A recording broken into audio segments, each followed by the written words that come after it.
record for a human being to ever be away from the Earth. That maximum distance will be 252,021 statute miles, breaking the Apollo 13 distance record by 3,366 statute miles.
You're looking at a visualization of the Orion spacecraft as it continues its journey to the moon, as well as a view inside the White Flight Control Room here at NASA's Johnson Space Center in Houston.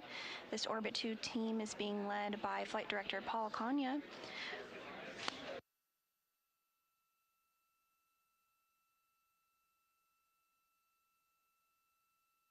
We will soon conduct a handover to the Orbit 3 team.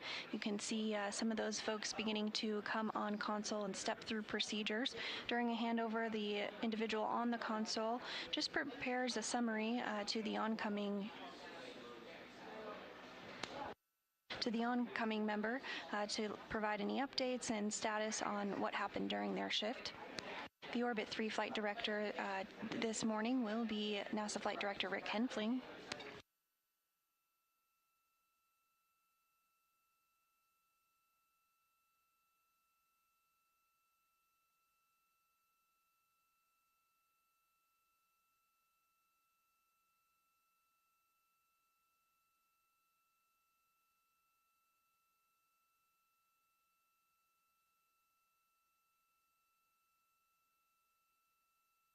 And here's a view of the entire flight control team that has been supporting during this Orbit 2 shift.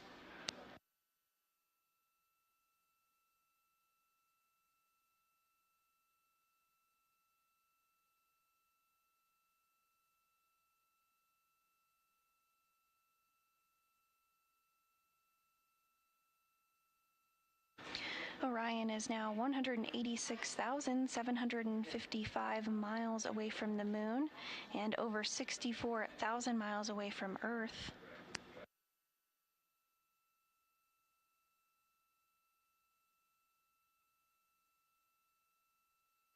Following the translunar injection burn, which was 5 minutes and 50 seconds long, Orion is well on its way to the moon.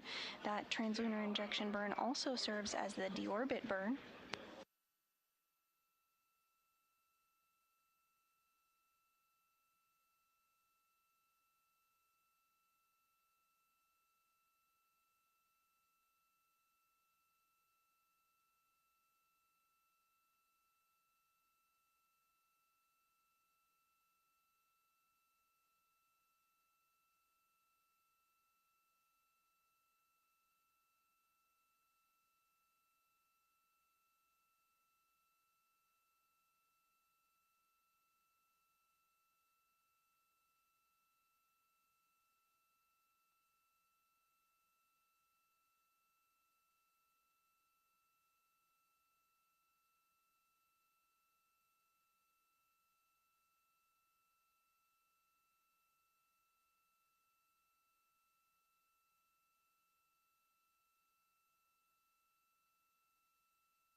integrity. Do you want us doing memorized response?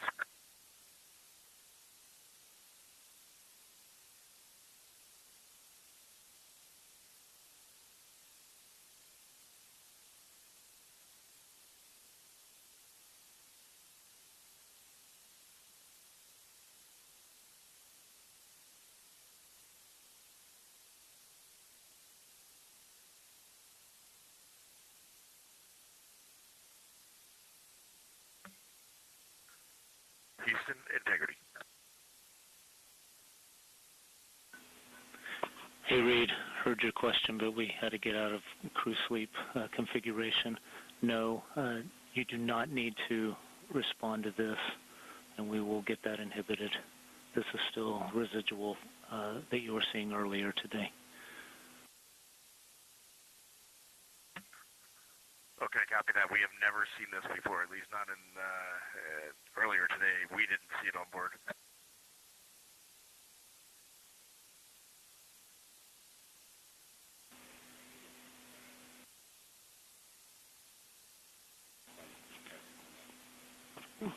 Copy, Reed. No, I'm sorry. I was mistaken on that. It's understood, though. No response required. We'll get you an explanation tomorrow when you wake up, and we'll suppress it for now. Okay, so for the enabled caution, prop plus X manifold, run box fail, no action on the crew. Yes, that's a good read back.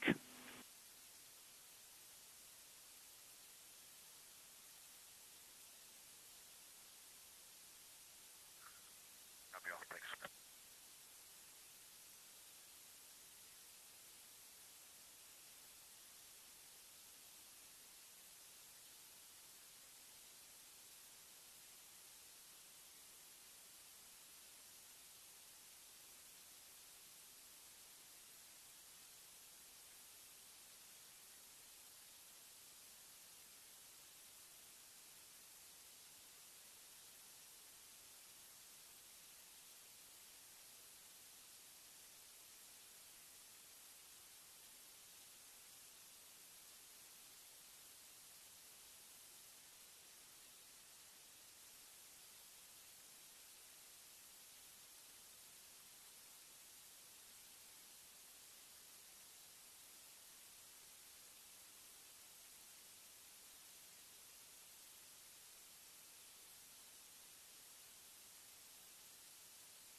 Houston, one additional comment for the enable caution.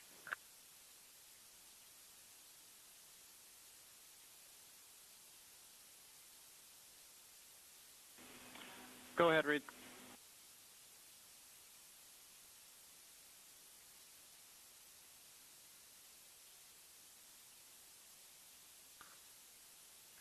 Hey, Mike, we carried out the first little bit of action for memorized response for that caution, so we did not secure SM prop, but we did send the first step of that, which was to arm the secure command.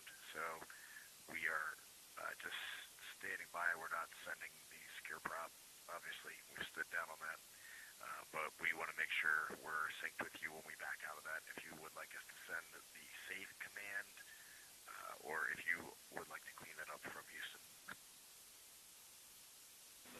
We're checking.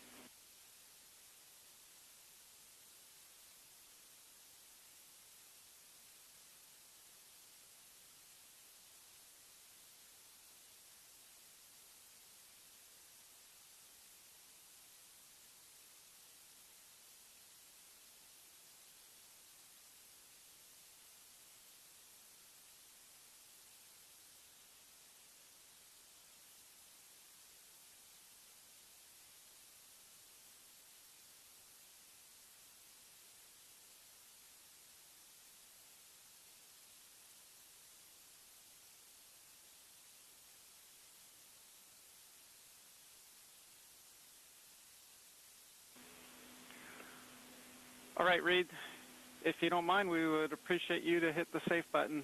We're not sure we can do that here from the ground, so we'll just let y'all do it. Okay, sounds good. We're going to take that action now.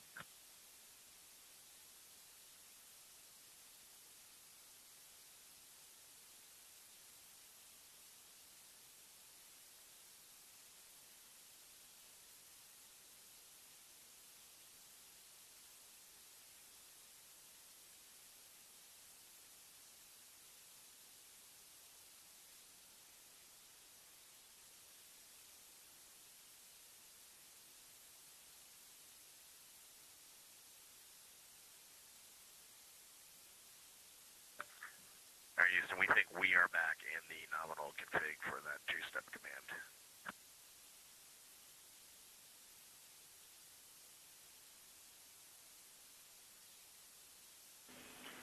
All right, Reed, thank you very much. Sorry for the ping. You guys can run off back to bed. Enjoy the rest of your night. All right, really appreciate that. And just confirm that we can use toilet.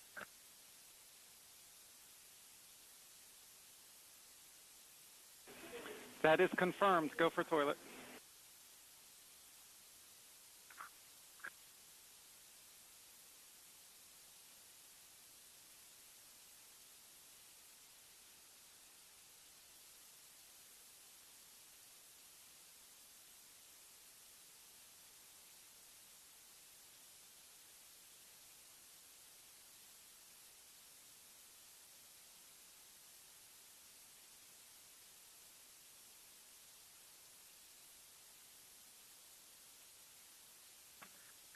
Hey, Houston, since we're awake, we are definitely going back to bed, but if you got just any initial thoughts on why that caution is continuously ringing, we'd appreciate it.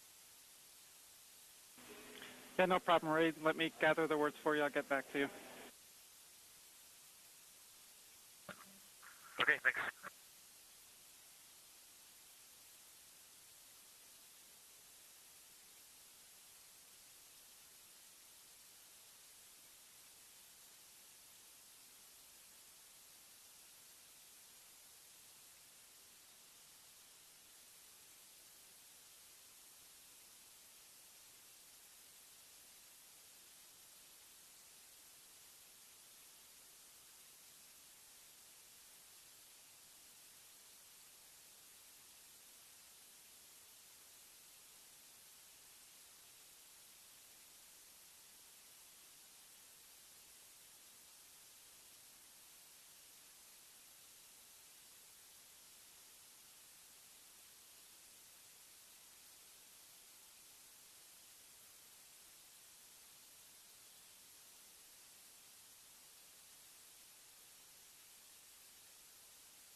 Integrity Houston for the prop caution.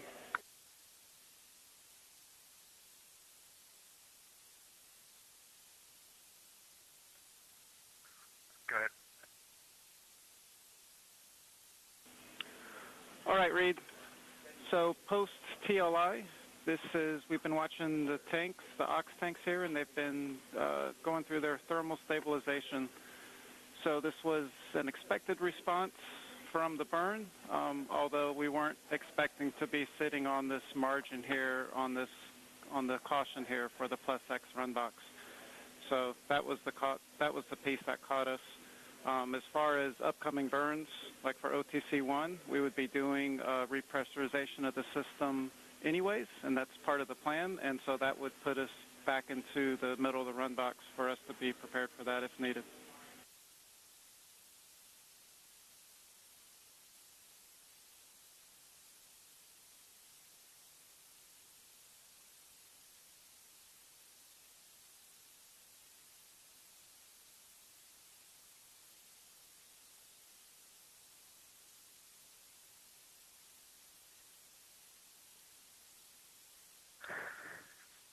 All right, Houston, thanks for chewing on that one, and we'll talk more in the morning for sure. Sounds great. Y'all enjoy the rest of your night.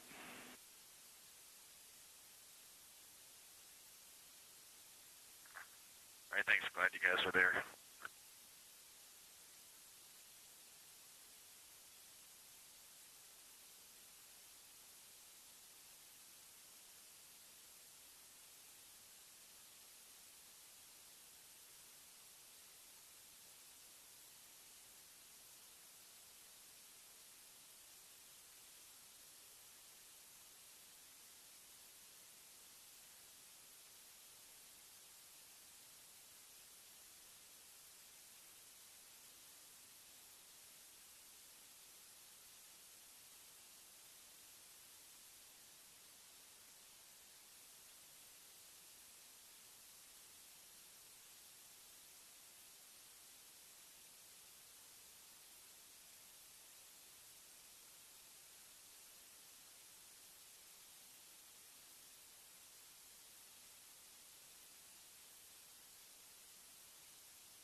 minutes into the Artemis II mission. As Orion was flying 115 statute miles above Earth and 247,600 miles away from the moon, we have the start of the translunar injection burn that will send the crew around the moon, the first humans to do so in over 50 years.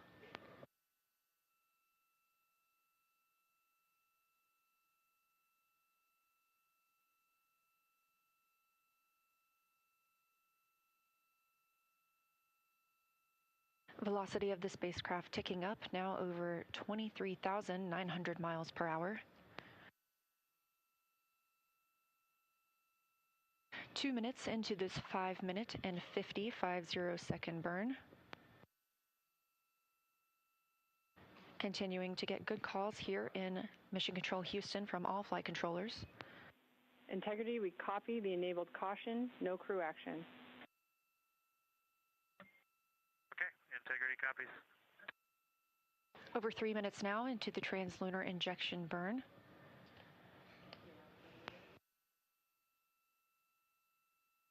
These live views coming from Orion as it looks back on Earth, leaving high Earth orbit and beginning its journey to the moon. We are now 230 miles above Earth, 246,500 miles away from the moon.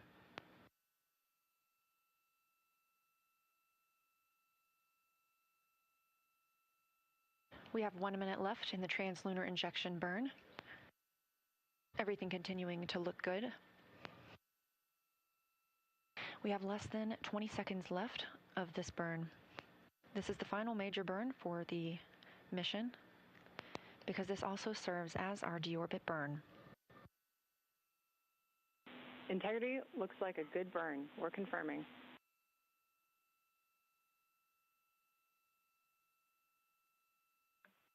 Integrity copies. Confirmation from teams here on the ground to the Artemis II crew aboard Orion. We have translunar injection burn cutoff and early reports that it was a very good burn. Orion now 520 miles away from Earth. Just 5 minutes ago, we were only 115 miles above Earth's surface. That distance will continue to increase as we are now on a trajectory to fly around the moon for the first time in over 50 years. Live views from the Orion spacecraft as it looks back on Earth following completion of the translunar injection burn, the burn that commits us to flying around the moon. It also commits us to a return to our home planet on flight day 10 and a splashdown in the Pacific Ocean. But for now, these views of Earth as Orion starts its journey.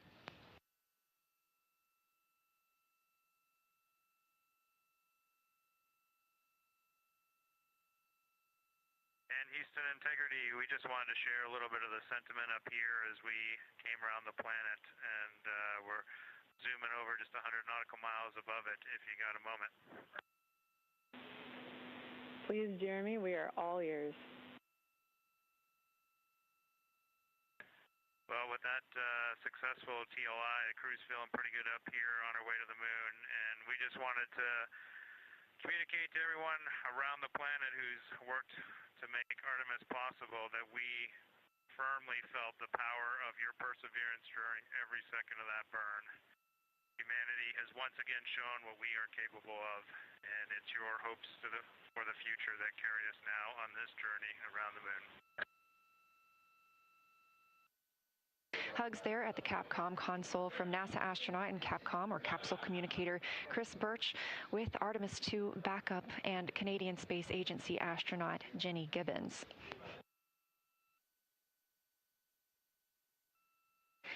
This is a live view from the Orion capsule looking back on Earth, our home planet. We are now 18,500 miles away from Earth. When we conducted that translunar injection burn coming up on about 2 hours ago, we were just 115 miles above our planet. Obviously, that has increased exponentially as we are now on the journey to the moon and back home. Currently, Orion is 223,000 miles away from the moon. This is Artemis Mission Control, now MET, or mission elapsed time, 1 day, 3 hours, and 10 minutes into the Artemis-2 mission, the first flight of humans around the moon in over 50 years. And we are going to the moon. After a successful translunar injection burn today, we are now over 19,500 miles away from Earth and growing closer to our lunar neighbor, now 222,000 miles away from the moon. The view on the left side of your screen is from Orion, a live view looking back at our home planet, that small dot. And down in the bottom right-hand screen, you can see Capcom Chris Birch wrapping up her Orbit 1 shift today, as well as Flight Director Jeff Radigan. They've been leading the teams throughout Orbit 1 and the translunar injection burn. Integrity Houston, you ready for the event?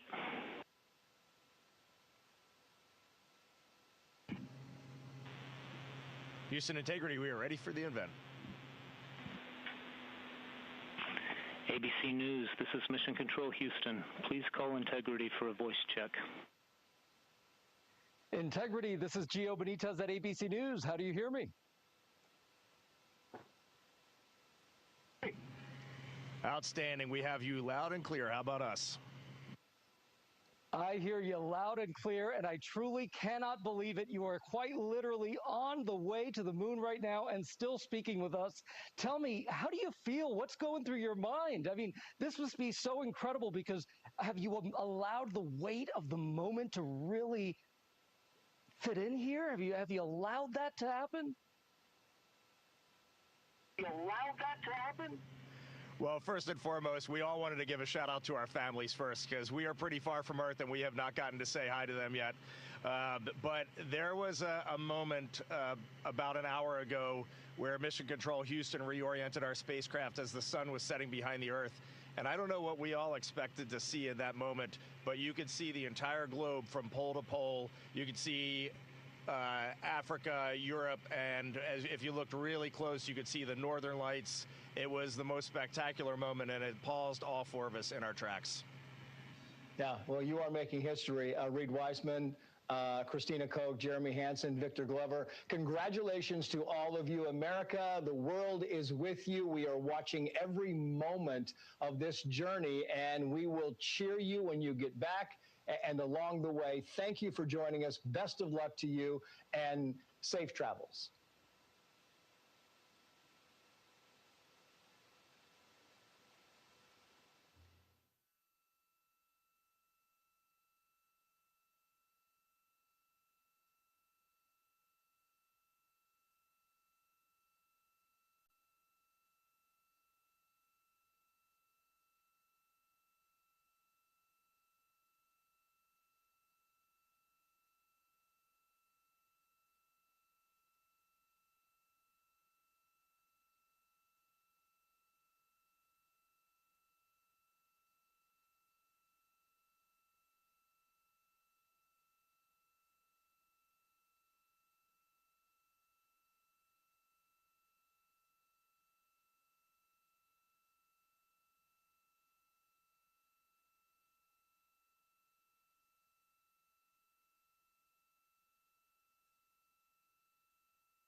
Good morning from Mission Control Houston.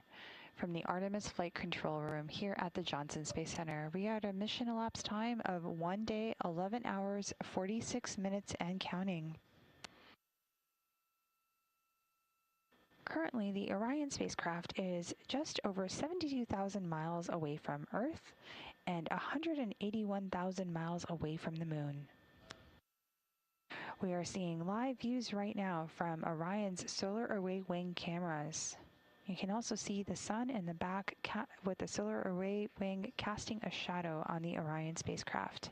And out there in the distance, we have our moon, which we will fly by on Monday, which is flight day 6.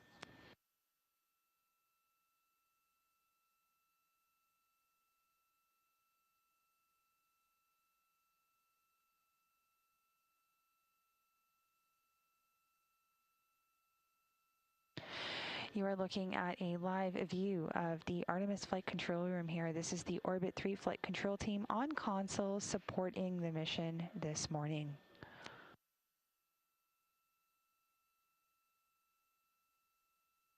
There in front of your screen, you can see our 2 capsule communicators, starting with on the left with Tess Caswell, followed by Mike Savinsky. Your capsule communicators are the ground team that is communicating with the crew aboard the Integrity spacecraft.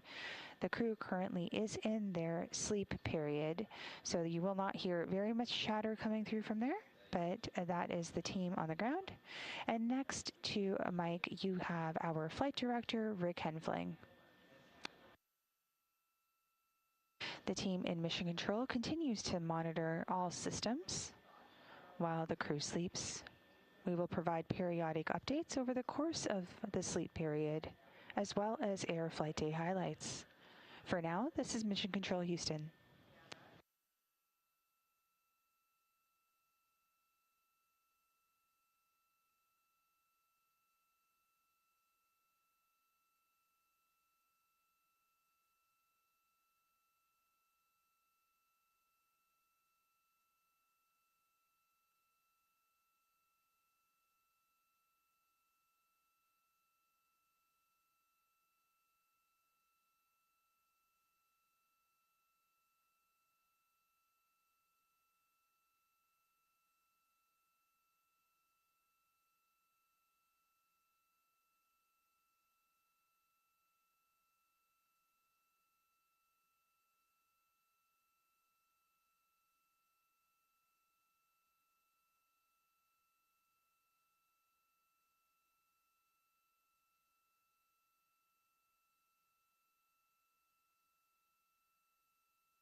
Houston, any corrections on the coast maneuver stuck enabled caution? No action for the coast maneuver stuck caution.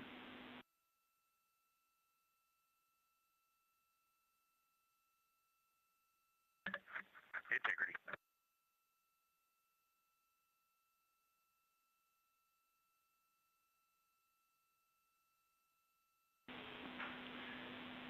Hey, all this was a result of the maneuver we're doing for the service module survey we're doing right now.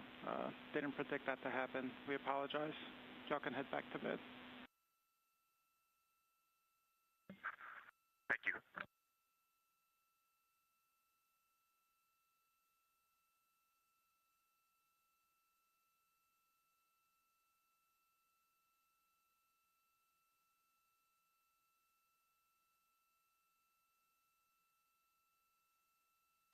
This is Mission Control Houston coming to you live from the Artemis control room or flight control room. You are hearing, you just heard a conversation between Commander Reed Weissman and the ground here. Essentially what is happening on the ground is we are conducting a surveying activity where we are moving the solar array wings on the Orion spacecraft to face the crew module and service module. Those are the two items that you're seeing in our data visualization on the screen right now. What the team is essentially doing right now is they are surveying the spacecraft for any damage post-launch. If there's any damage, the team would be able to see that, and unfortunately that caused a little bit of a noise inside the cabin, and that is why you heard Commander call up during his sleep. The crew is doing this on the ground. The crew is doing this on the ground currently, to just survey, as I mentioned, and then once we do the lunar flyby, the same surveying activity will take place once again to make sure there is no damage post-lunar flyby. For now, coming to you live, this is Mission Control Houston.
We have the start of the translunar injection burn that will send the crew around the moon, the first humans to do so in over 50 years.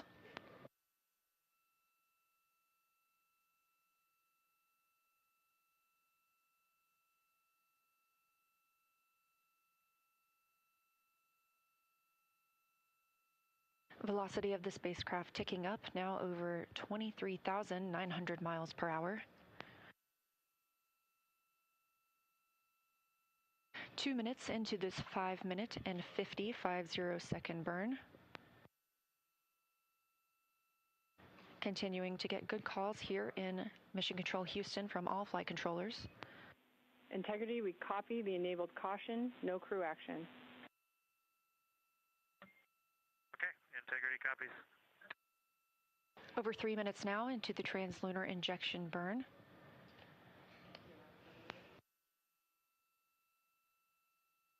These live views coming from Orion as it looks back on Earth, leaving high Earth orbit and beginning its journey to the moon. We are now 230 miles above Earth, 246,500 miles away from the moon.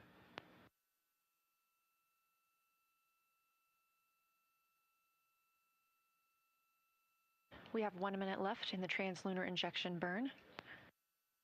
Everything continuing to look good. We have less than 20 seconds left.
Good morning from Mission Control Houston, inside the Artemis Flight Control Room here at the Johnson Space Center. We are at a mission elapsed time of 1 day, 16 hours, 28 minutes and counting of the Artemis II mission.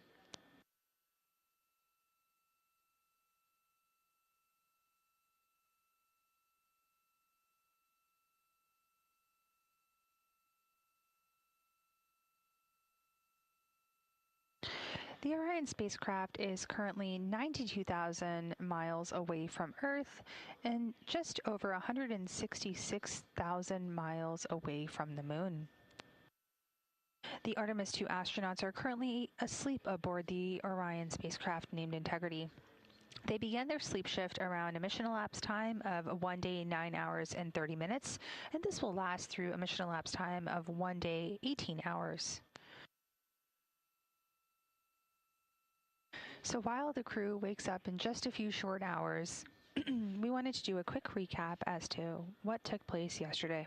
Here are your flight day highlights for flight day 2 of the mission.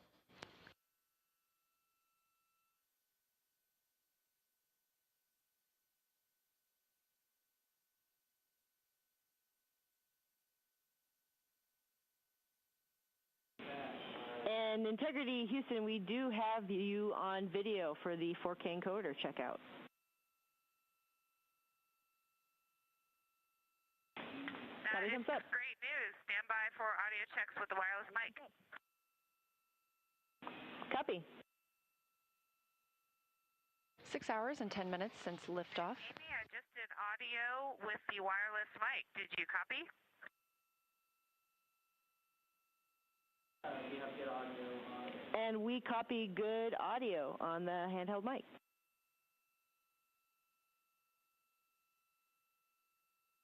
That is great news. We're ready to call 4K encoder checkout complete if you are. We concur. 4K checkout complete, and whenever you're ready, I have some words about S-band string swap that we're interested in having you all perform. And it's great to see you all wave, 4 smiling voices, and we are really enjoying seeing you up there.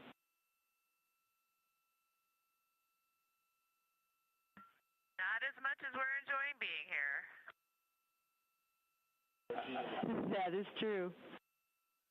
This view on your screen coming from Orion, looking back at all of us on Earth.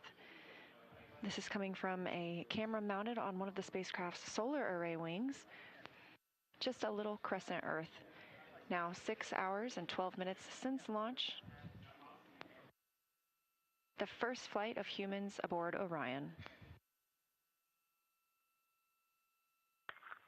Houston, Integrity on 1 for fan speed / cabin temperature.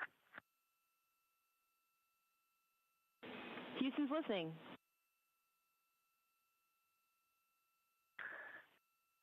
Amy, is it possible to lower the cabin fan speed a bit? There's a lot of airflow in here, and if that is not possible, can we increase the temperature?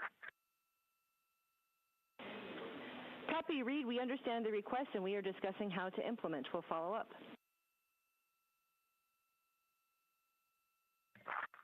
Yeah, sounds good. No urgency there, but just know that will be our desire down the road. Copy. Now that the crew is awake, they are going to step into a brief post-sleep period, and then they will begin preparing for the perigee raise burn, or PRB burn. That burn is scheduled to take place in just under an hour from now, about 59 minutes until that burn ignition start.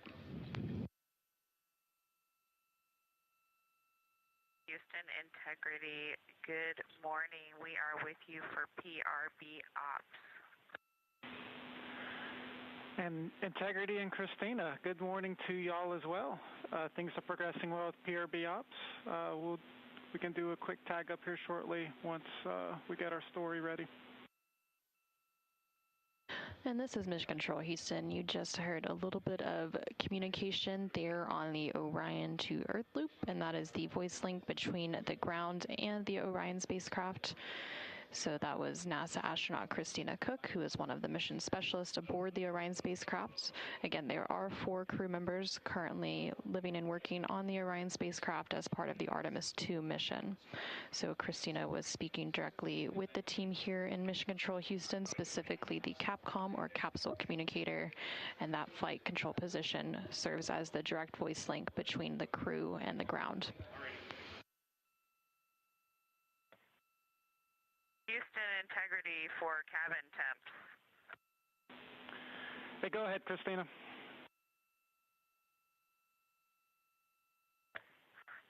Yes, it is very cold in the cabin. Any chance you can make it warmer or reduce the cabin fan speed a bit more so the ventilation is not blowing as hard?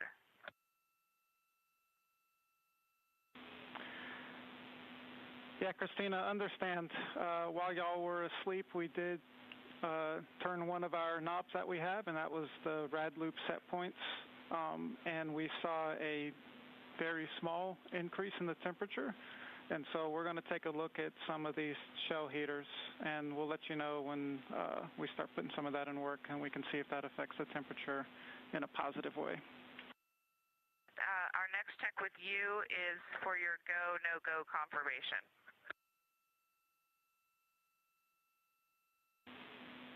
And Christina, Houston is go for the burn.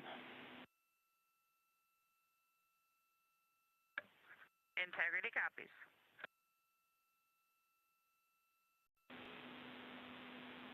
Integrity Houston, the solar arrays are in position for the burn.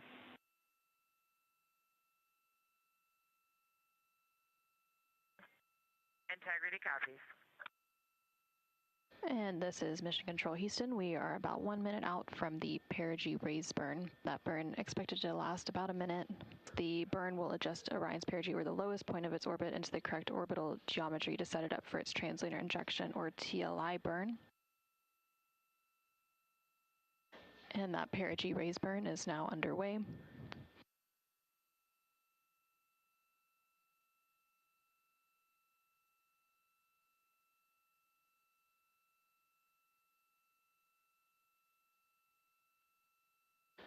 And there on your screen, you can see the 8 Pulsex engines on the Orion spacecraft.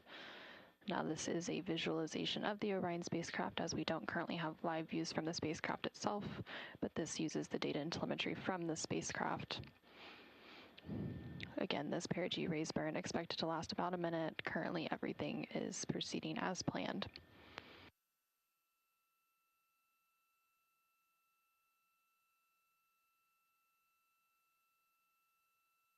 And we do have confirmation that that burn is complete. It was a good burn. We're tracking a good burn.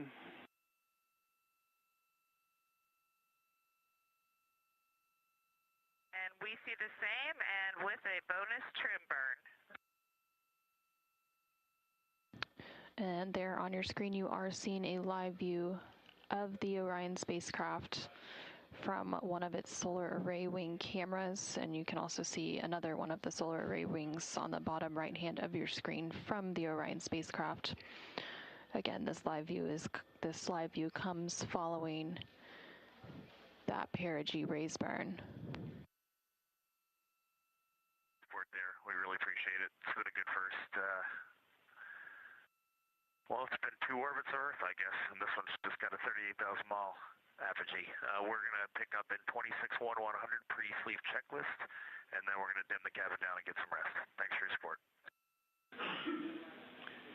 Yes, great PRB day. Excellent flight day 1, y'all. Get some good rest, and we'll be in touch in a couple hours. You as well. Good night, Earth. Good morning, Artemis II crew. While you're soaring beyond Earth, we're sending a little piece of home your way. Here are some messages from your NASA team to brighten your flight day. From your friends in your R3 Flight Systems branch, we are go for exercise. Godspeed, Artemis II. Let's go fly from the Orion Human Engineering Team.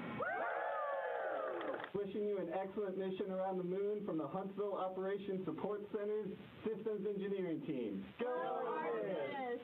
From the Marshall Space Flight Center Earth Science Branch to the crew of Artemis-2. We wish you success. Bring back some perspective. We just wanted to wish you a safe trip to the moon from your JSD SWAT team. From the Wallops Island Radar 5 crew, go Artemis, Godspeed. Good luck from your Orion mission planning team. IMAP team wishes you a safe journey. Go Artemis-2!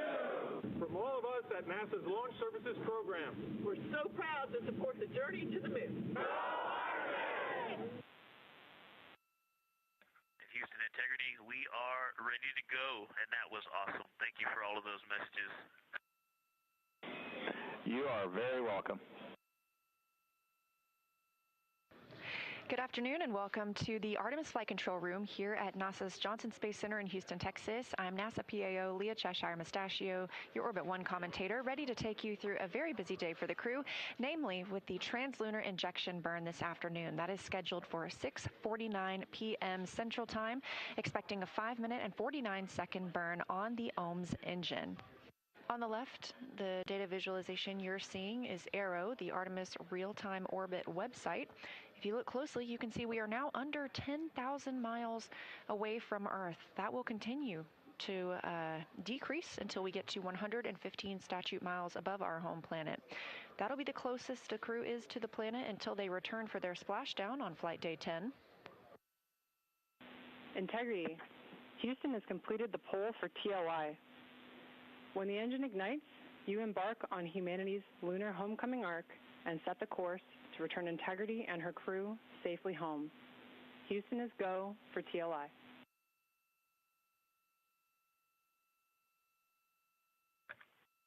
Integrity copies, and your Integrity crew is go for TLI. With this burn to the moon, we do not leave Earth, we choose it. Mission control is go, the crew is go. You're getting a live view from Orion now of Earth.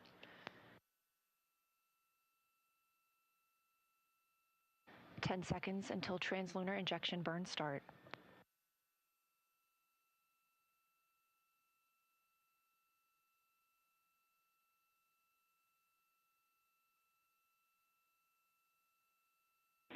Integrity, good engine, good control. We show the same. Feels great up here. At MET, mission elapsed time of 1 day, 1 hour, and 14 minutes into the Artemis-2 mission.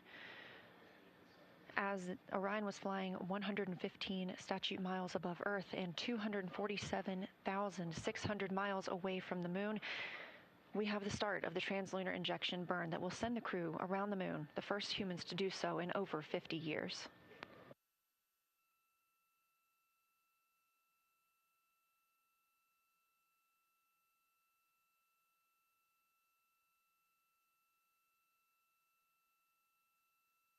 Velocity of the spacecraft ticking up, now over 23,900 miles per hour. 2 minutes into this 5-minute and 50 second burn. Continuing to get good calls here in Mission Control Houston from all flight controllers. Integrity, we copy the enabled caution, no crew action. Integrity copies. Over 3 minutes now into the translunar injection burn.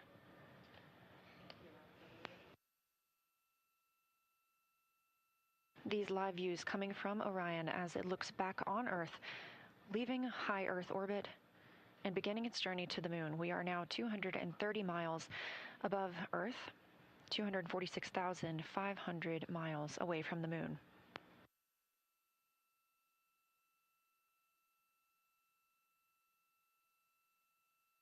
We have 1 minute left in the translunar injection burn. Everything continuing to look good. We have less than 20 seconds left of this burn.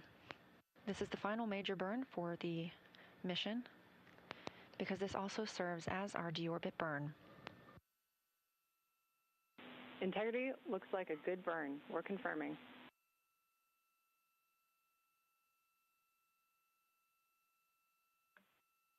Integrity copies. Confirmation from teams here on the ground to the Artemis II crew aboard Orion. We have translunar injection burn cutoff and early reports that it was a very good burn. Orion now 520 miles away from Earth. Just 5 minutes ago, we were only 115 miles above Earth's surface. That distance will continue to increase as we are now on a trajectory to fly around the moon for the first time in over 50 years. Live views from the Orion spacecraft as it looks back on Earth following completion of the translunar injection burn, the burn that commits us to flying around the moon. It also commits us to a return to our home planet on Flight Day 10 and a splashdown in the Pacific Ocean. But for now, these views of Earth as Orion starts its journey.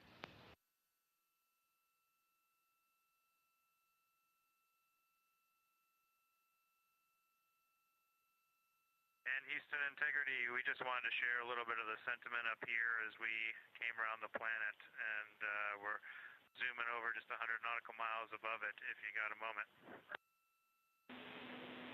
Please, Jeremy, we are all ears. Well, with that successful TLI, the crew's feeling pretty good up here on our way to the moon, and we just wanted to communicate to everyone around the planet who's worked to make Artemis possible that we firmly felt the power of your perseverance during every second of that burn. Humanity has once again shown what we are capable of, and it's your hopes for the future that carry us now on this journey around the moon. Hugs there at the Capcom console from NASA astronaut and Capcom, or capsule communicator, Chris Birch, with Artemis II backup and Canadian Space Agency astronaut Jenny Gibbons.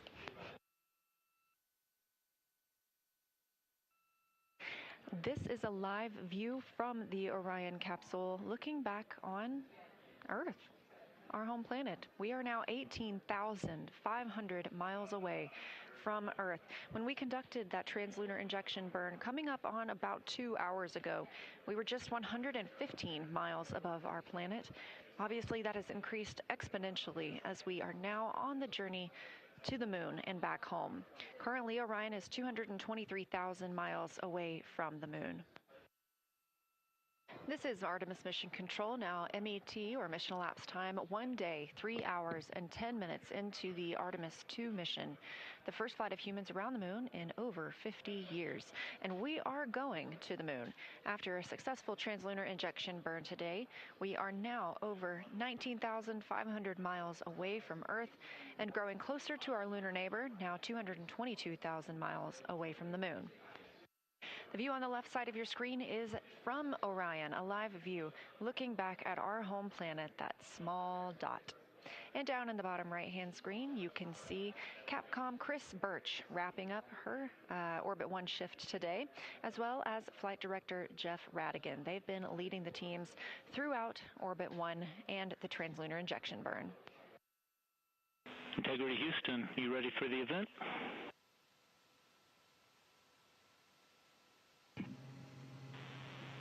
Houston Integrity, we are ready for the event. ABC News, this is Mission Control Houston. Please call Integrity for a voice check. Integrity, this is Gio Benitez at ABC News. How do you hear me? Outstanding. We have you loud and clear. How about us? I hear you loud and clear, and I truly cannot believe it. You are quite literally on the way to the moon right now and still speaking with us. Tell me, how do you feel? What's going through your mind? I mean, this must be so incredible because have you allowed the weight of the moment to really fit in here? Have you allowed that to happen? Well, first and foremost, we all wanted to give a shout out to our families first because we are pretty far from Earth and we have not gotten to say hi to them yet. But there was a moment about an hour ago where Mission Control Houston reoriented our spacecraft as the sun was setting behind the Earth. And I don't know what we all expected to see in that moment, but you could see the entire globe from pole to pole. You could see Africa, Europe, and if you looked really close, you could see the northern lights. It was the most spectacular moment, and it paused all four of us in our tracks. Yeah, well, you are making history. Reed Weissman, Christina Koch, Jeremy Hansen, Victor Glover. Congratulations to all of you. America, the world is with you. We are watching every moment of this journey, and we will cheer you when you get back and along the way. Thank you for joining us. Best of luck to you, and safe travels.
Good morning from Mission Control Houston. Inside the Artemis Flight Control Room here at the Johnson Space Center. We are at a mission elapsed time of 1 day and 17 hours of the Artemis 2 mission. The Orbit 3 team of flight controllers is currently on console as the crew has their last few hours of their sleep period.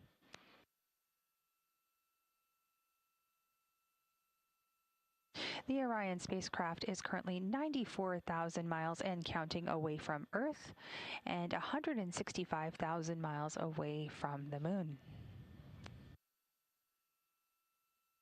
The Artemis 2 astronauts currently asleep aboard the Orion spacecraft named Integrity began their sleep shift at around a mission elapsed time of 1 day, 9 hours, and 30 minutes.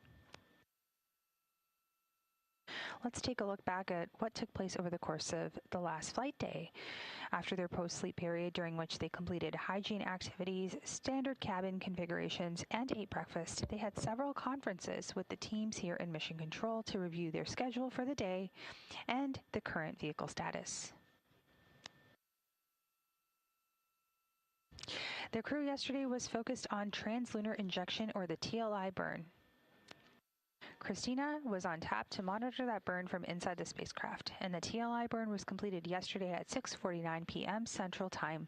The spacecraft ignited its main engine on the service module for 5 minutes and 49 seconds to get on a path to fly around the Moon and splash down off the Pacific.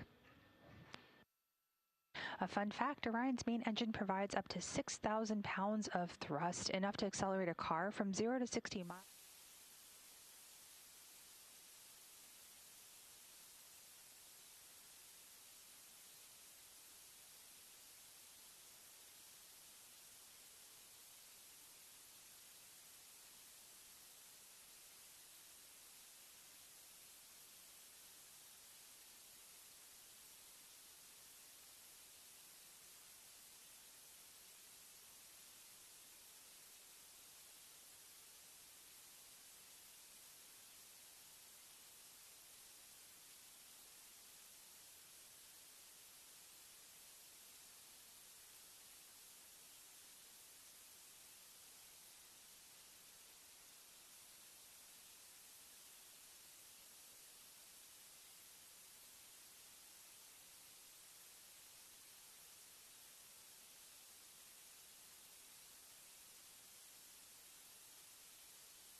integrity on 1 for post-sleep.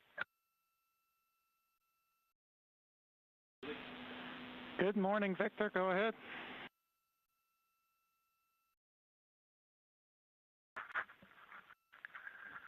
It must just be our speed. It's read. Changing the octave of voice, I guess. Hey, just want to make sure you guys didn't juggle the schedule at all, that we are just starting our post-sleep now. We don't need to start working, but we do need to get some science done. All right, Reed. Sorry about that, and sounds good.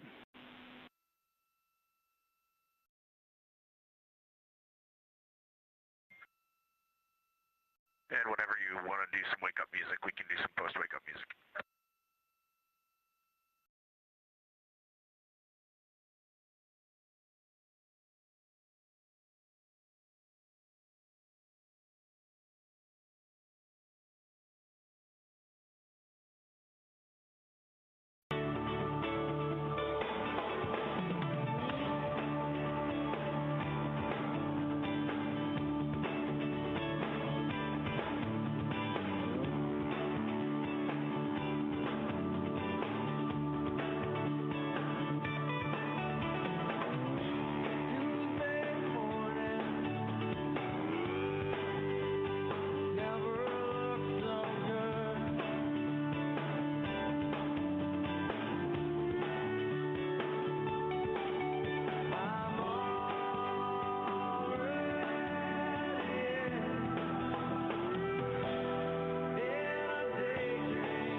This is Mission Control Houston in the Artemis Flight Control Room here at the Johnson Space Center. That was today's wake-up call for the Artemis II crew aboard the Integrity spacecraft. This marks the start of Flight Day 3 activities, and the song you heard was In a Daydream by the Freddie Jones Band to kick off their day. Activities today are focused on a CPR demonstration, space adaptation. We'll have a couple of public affairs events, as well as checkouts of medical devices, to name a few. With the crew having successfully completing TLI on Flight Day 2, they're on their way to the moon as we speak.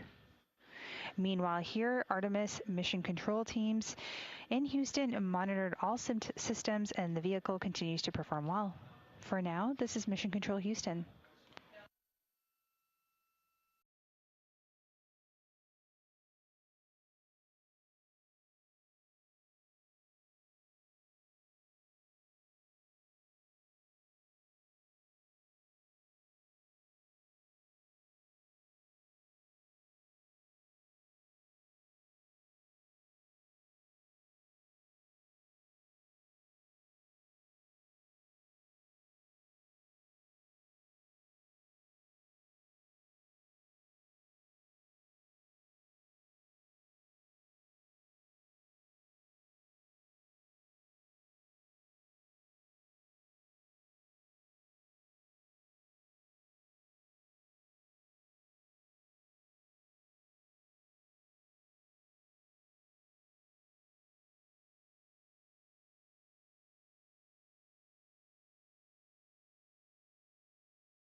Welcome to the Artemis Flight Control Room, and welcome to Flight Day 3 of the Artemis-2 mission, a test mission and the first flight of humans on Orion.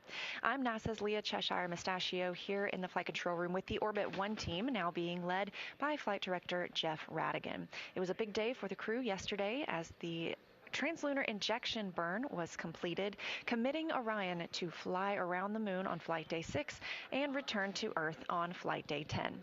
Today we have another burn scheduled. That's the OTC-1 burn, Outbound Trajectory Correction 1. That's slated for 5:49 p.m. Central Time and would be an 8-second burn using the reaction control system thrusters.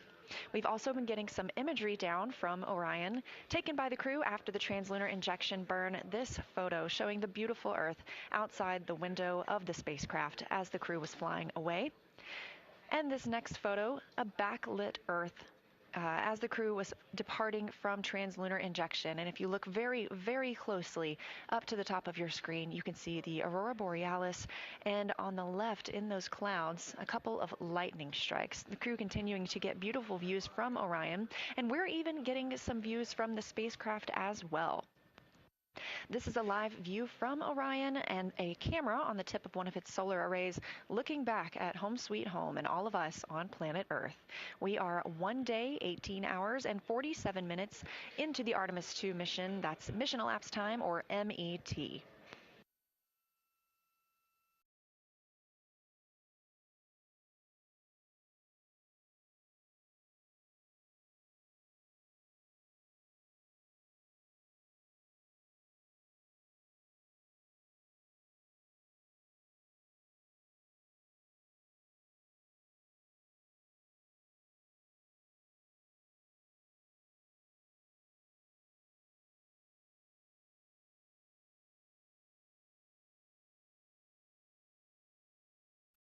And don't forget, as we're showing you those beautiful new images, we really look forward to getting some new ones down periodically. You can follow at NASA and at NASA Artemis on X, Facebook, and Instagram as we all enjoy the imagery taken by the crew and coming down for all of us on Earth.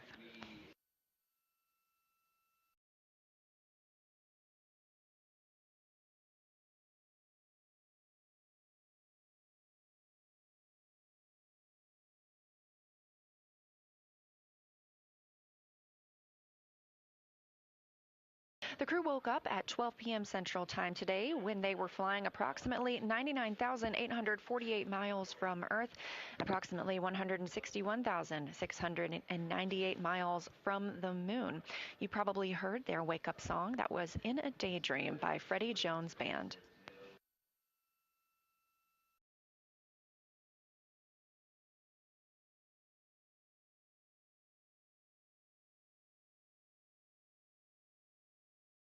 The crew is currently in their post-sleep time of the day.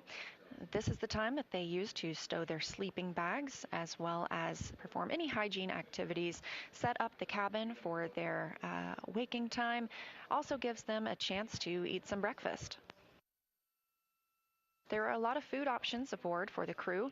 Of course, a very popular food item are tortillas. There are 58 in total on Orion.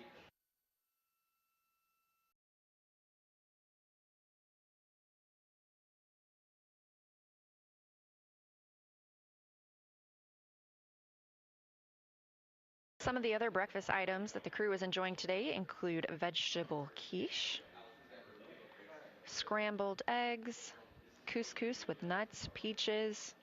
They, of course, have their coffee, oatmeal,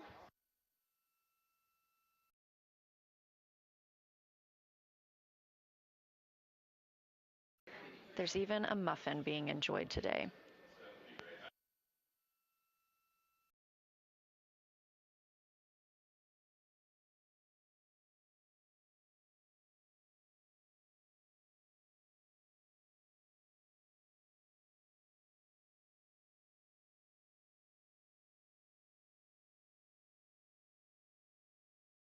During the post-sleep time frame, we don't expect to hear from the crew very much as they are taking their time to wake up, get the cabin set up for all of their events today. Aside from the outbound trajectory correction burn, the crew does have a little bit of off time scheduled. Of course, they are still on tap to be exercising 30 minutes a day using that flywheel device. This allows them to practice aerobic and resistive exercises and keep their bone and muscles strong while they are on the flight around the moon.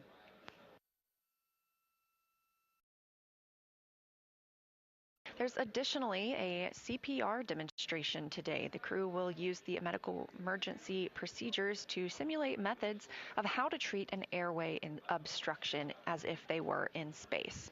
This is a test flight, so we're taking every opportunity to test anything possible while the crew is on their 10-day mission.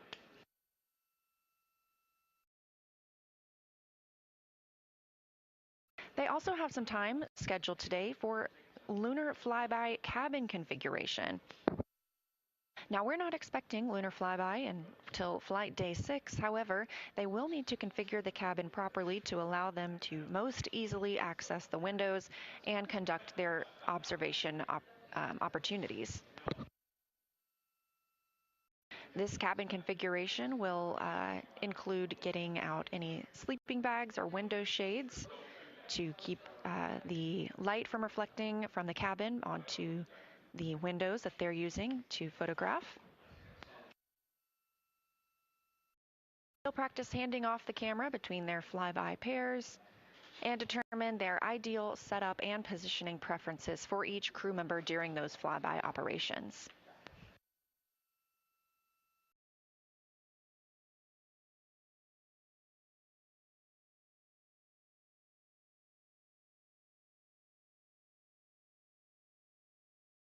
We also have a Deep Space Network Emergency Communications Development Flight Test Objective timeline for today. As we've discussed, the crew is able to communicate through the Deep Space Network, or DSN. This is the first crew in over 50 years to be using the Deep Space Network to communicate back to Earth. They were on TDRS, or Tracking Data Relay Satellite Systems, for a brief time yesterday afternoon as they were near our home planet. But the farther they get away, the more reliant we are on the Deep Space Network. This Emergency Communications Development Flight Test Objective, or DFTO, has the crew perform a checkout of the emergency communications system while connected to the Deep Space Network. Of course, there will not be an active emergency for the communication system at that time. This is giving us an opportunity to check out that system.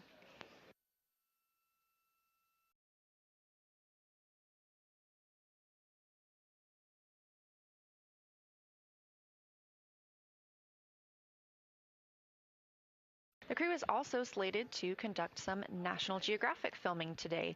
National Geographic was selected through a competitive selection process to help tell the story of Artemis II. The crew has a shot list provided by National Geographic, and they take some time each day to document what it's like to live and work on Orion.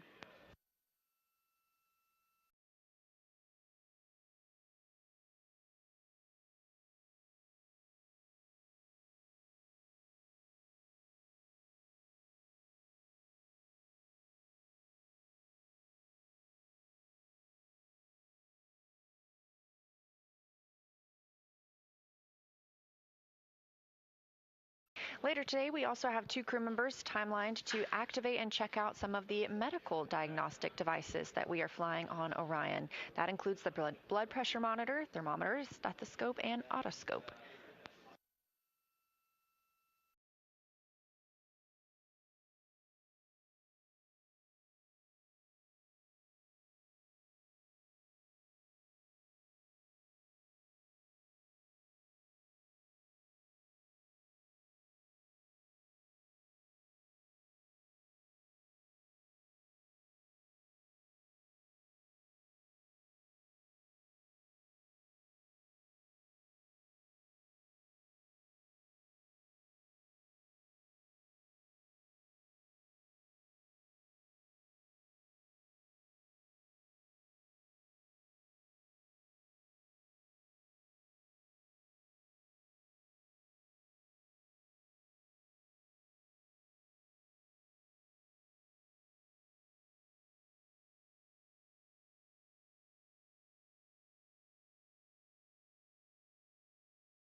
This is Artemis Mission Control. Now 1 day, 19 hours, 3 minutes mission elapsed time. You're looking at a live view from the Orion spacecraft back at all of us on Earth. This camera is mounted on one of Orion's 4 solar array wings. These are some of the same cameras that we'll be using when we fly by the moon on flight day 6 to give us views of the lunar surface.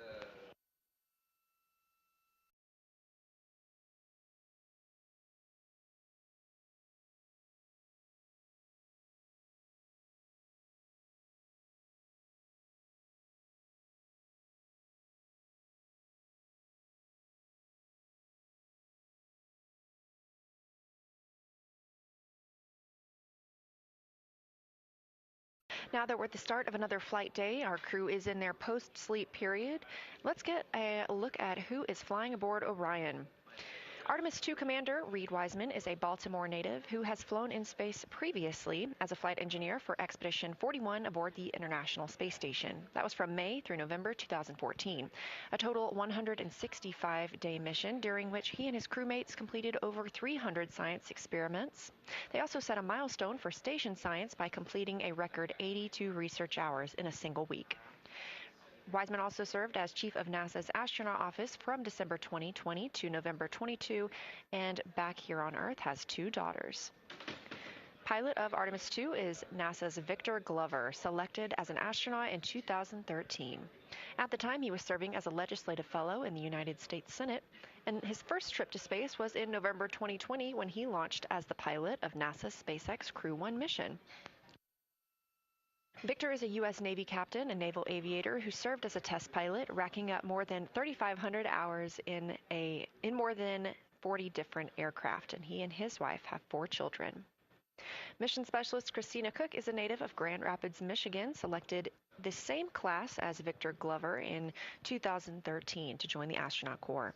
She served as a flight engineer on the space station from March 2019 to February 2020, during which she set a record for the longest single space flight by a woman, totaling at 328 consecutive days in space. She also participated in the first ever all-female spacewalk, and before becoming an astronaut, she helped build space science instruments and led scientific field work. Her hobbies include surfing, rock climbing, community service, yoga, travel, and photography, and she is certainly getting a chance to practice that photography on this mission. First-time flyer and Canadian Space Agency astronaut Jeremy Hansen is flying to the moon as a mission specialist on the Artemis II mission. The London, Ontario native was selected as an astronaut in 2009 and since then has worked as a Capcom at NASA's Mission Control Center here in Houston. Capcom stands for Capsule Communicator. That's the single voice you hear communicating with the astronauts in space. He also participated in training exercises like living on the ocean floor off the coast of Florida for 7 days, all to simulate deep space exploration. And in 2017, he became the first Canadian to lead a NASA astronaut class. Jeremy and his wife have 3 children. That's who's flying aboard Orion. Again, this camera coming from the spacecraft. On the left side of your screen, you can see the European service module, just the bottom portion of that, and the OMS engine, the orbital maneuvering system engine. That engine alone provides 6,000 pounds of thrust, and that's what we used yesterday during the 5-minute and 50-second burn, the translunar injection burn that committed the astronauts to their lunar trajectory. They will fly around the moon on flight day 6 and splash down in the Pacific Ocean on flight day 10. That OMS burn is not intended to be used again. For all of these orbital trajectory correction burns, again, targeting the first one of those today at 5:49 p.m. Central Time, exactly 23 hours after the translunar injection burn, the spacecraft will use the reaction control system thrusters. These allow for much smaller, finer maneuvers, and that will only be an 8-second burn, helping the crew maintain their trajectory around the moon.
where you see a live view of Orion on the left side of your screen. On the right side, we have a visualization that helps track where the spacecraft is. This is called ARROW, Artemis Real-Time Orbit website, and you can visit this anytime for yourself at nasa.gov/track-Artemis.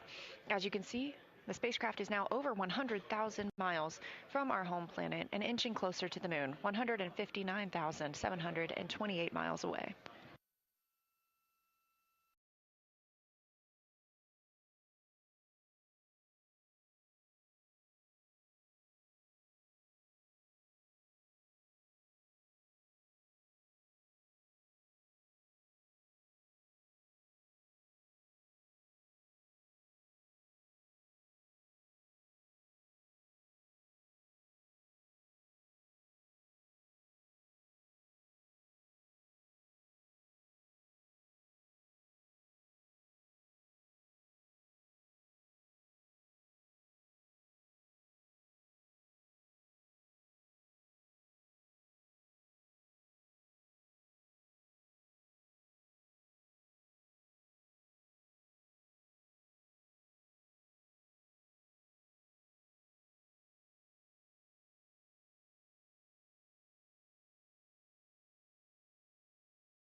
This is Artemis Mission Control at Johnson Space Center in Houston, Texas. Again, on your screen, getting a live view from Orion, looking back at all of us here on Earth. Now, 1 day, 19 hours, coming up on 18 minutes into the Artemis II mission.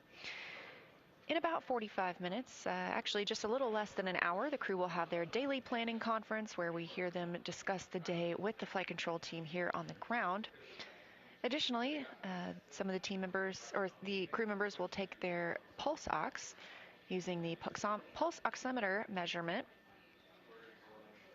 And some of the crew members will even get to conduct their private family conferences. The crew has not gotten to speak with their families directly just yet, and so this will be the first time during the mission that they'll be able to call down with video and speak to their friends and family. Of course, as those conferences are private, we won't be able to air those, but we are excited for the crew.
This is Artemis Mission Control at Johnson Space Center in Houston, Texas.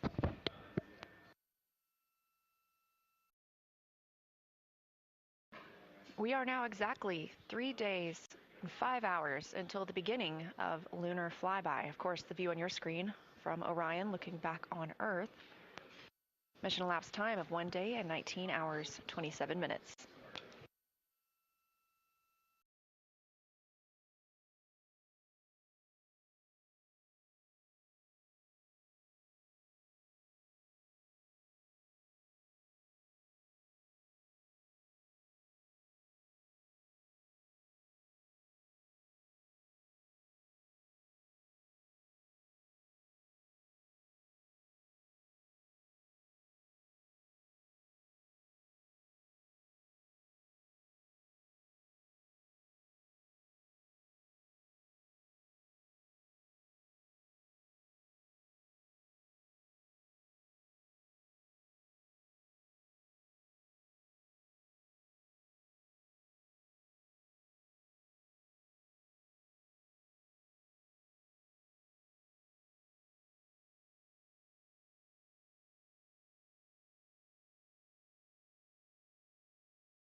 Here in Mission Control Houston, and specifically the Artemis Flight Control Room, Jeff Radigan is the lead flight director for the Orbit 1 shift, which is on console right now. Every flight controller monitors a different system aboard Orion, and they are beginning to prepare for the daily planning conference that they will hold with the crew.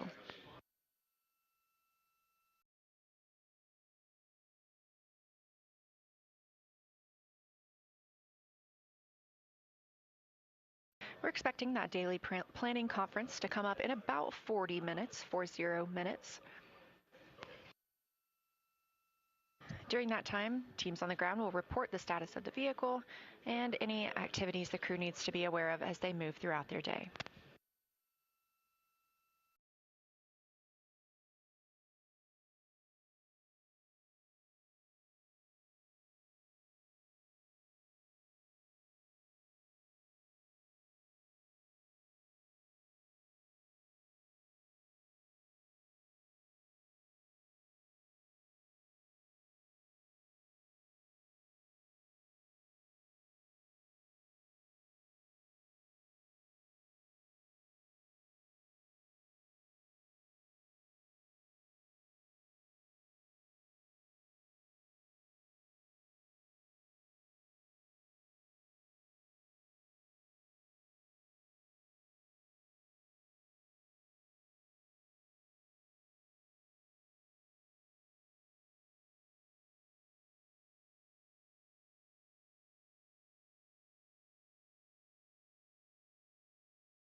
You're looking live at a view from Orion on the Artemis II mission, now over 104,000 miles away from Earth, 158,440 miles away from the moon. We are 1 day, 19 hours, and 42 minutes into this first flight, a test flight with the crew. And you're getting a view right now from a camera on the tip of the solar array wing, one of 4 solar array wings aboard the spacecraft. These cameras allow us to take surveys of the exterior of the spacecraft, but they also give us views like this. You are looking at a live image of the moon. Again, the spacecraft now 158,420 miles away.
This is Artemis Mission Control here at Johnson Space Center in Houston, Texas, and as we enjoy this view from outside of Orion looking toward the moon, inside Orion, our 4 crew members are still in their post-sleep period.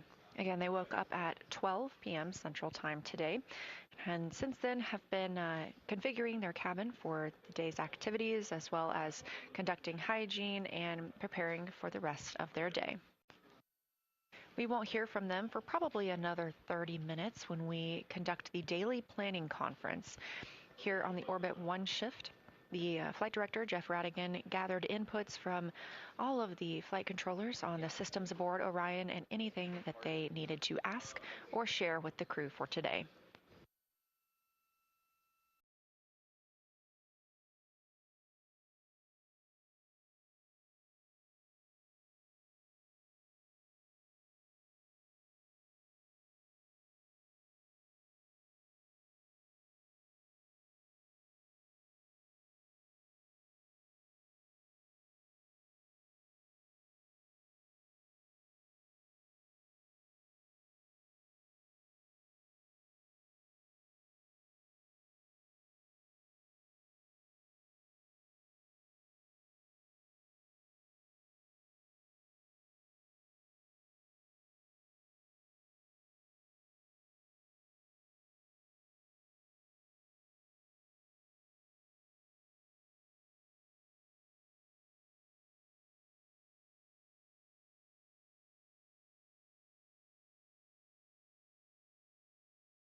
Houston integrity stowage question. Good morning, Integrity. We're ready to take your question.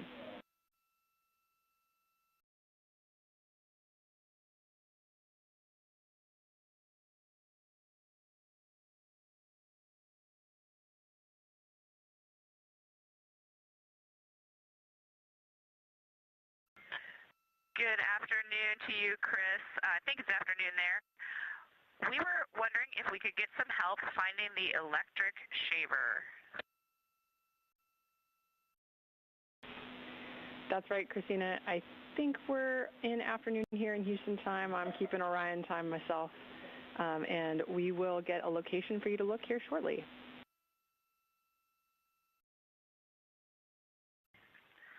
Thank you. Asking for a friend.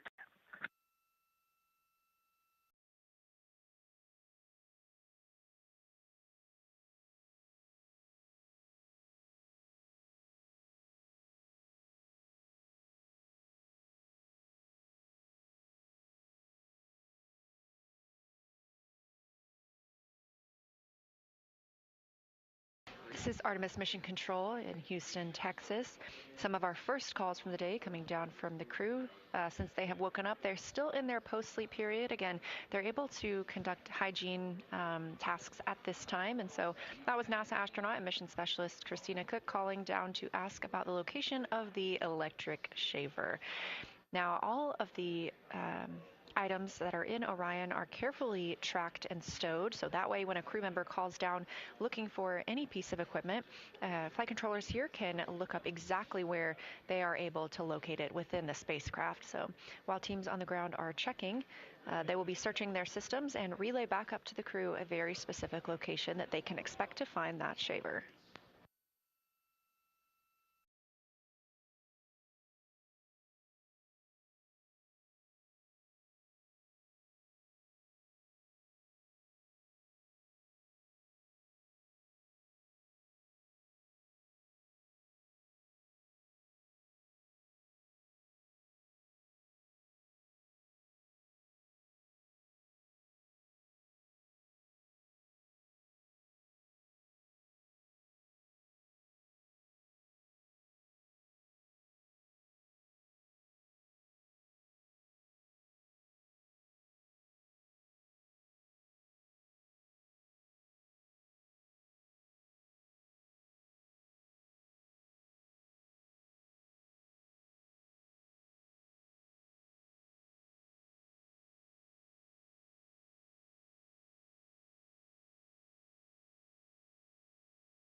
Integrity, Houston, with a possible razor location.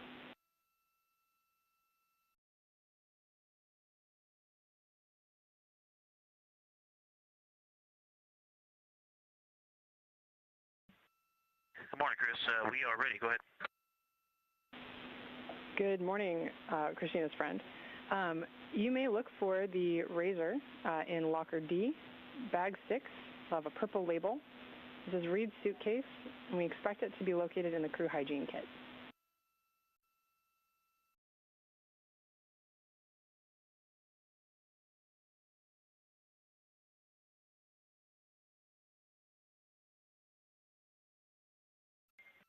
Okay, we copy that. Thank you, locker D, bag 6, and we will find you. Appreciate the help.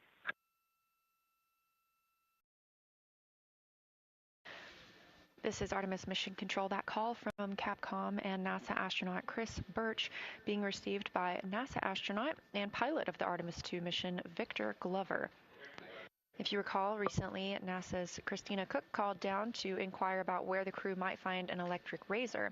And if you listened closely, you heard the team on the ground is able to provide the exact location and locker where that would be stowed.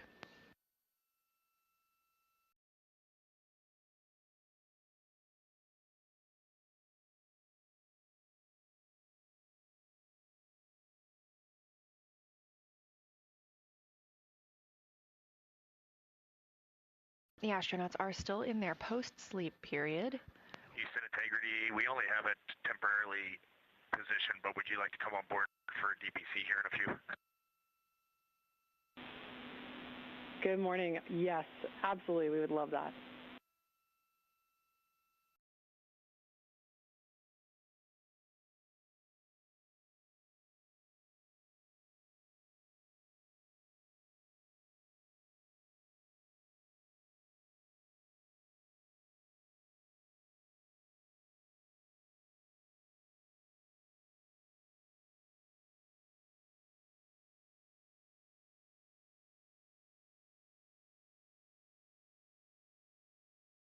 In the next 10 minutes, we will have the daily planning conference where teams on the ground will relay any details the astronauts need to know about the Orion spacecraft ahead of their flight day 3. This view coming from the spacecraft looking toward the moon. At this time, Orion is 157,560 miles away from the moon. And during the daily planning conference, we are looking forward to potentially seeing the crew living and working aboard the spacecraft.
Integrity crew, Hello, Ted. we This are is now Beth on board. here at the Great to NASA see you Johnson guys. Space Center. How do you hear me?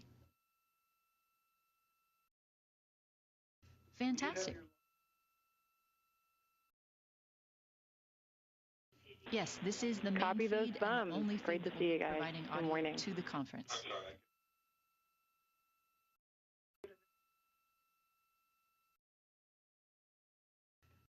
We usually do, but today we're in live mission coverage. So if you have music that you would like to play, that might be a good thing today.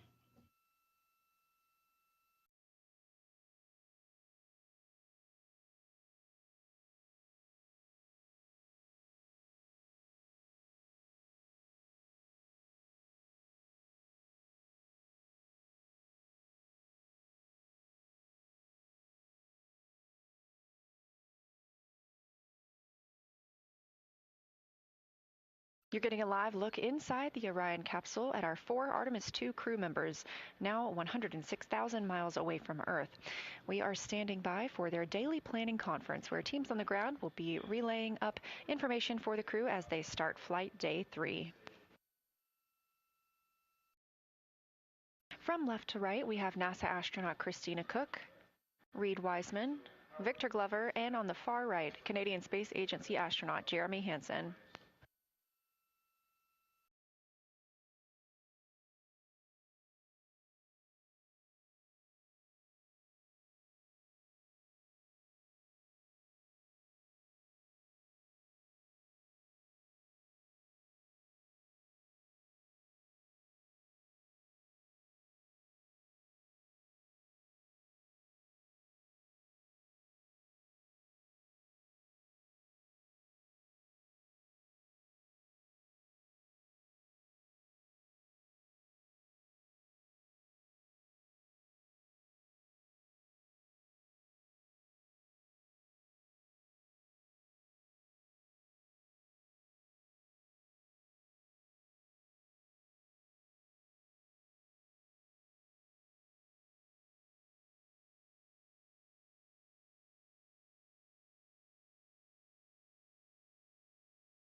As we get a look inside Orion, a little scene setter for you. The interior habitable volume is 330 cubic feet, so that's about the size of 2 minivans. This is 60% more cubic volume than the astronauts had during the Apollo missions.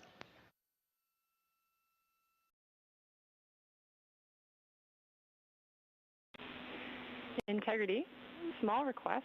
If you could tilt the camera down slightly towards the lockers. We have a great view of Christina and some of the boxes up above. Thanks.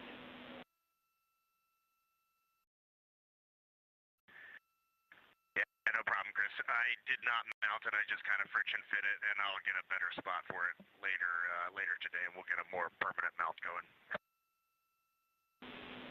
Sounds like a great plan. Thanks.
you are ready for morning DPC.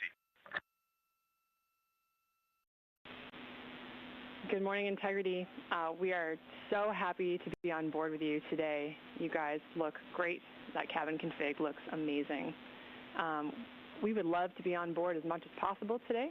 We'll stop streaming for the family conferences, but would request to come back on board afterwards to share your mission with the world. I have quite a number of topics for you today. I'll start with trajectory. We are actually going to continue evaluating the need for OTC-1 based on the small magnitude of the burn. We'll have an update for you later. A couple of vehicle statuses.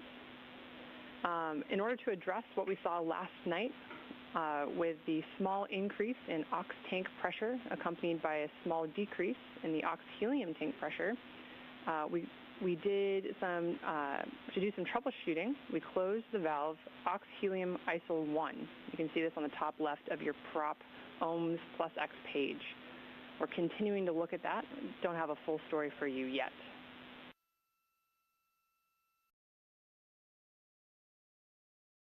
Okay, I'm not at the displays right now, but I will take a look at that soon. Great. And then just a reminder for the memorized response for the manifold run box, plus X manifold run box fail message we saw last night. Memorized response would be DAP free first, then secure SM prop.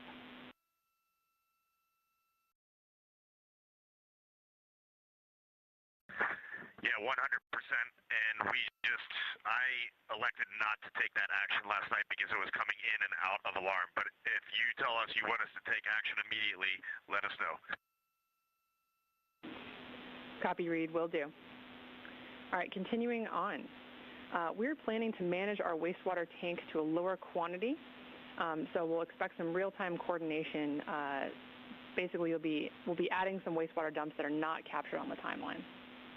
So we'll let you know when those are going to occur. And then regarding those wastewater dumps, when we perform those or have performed those in the past, do you guys hear any sounds in the cabin? We want to know if we need to deconflict those activities from other activities on your timeline.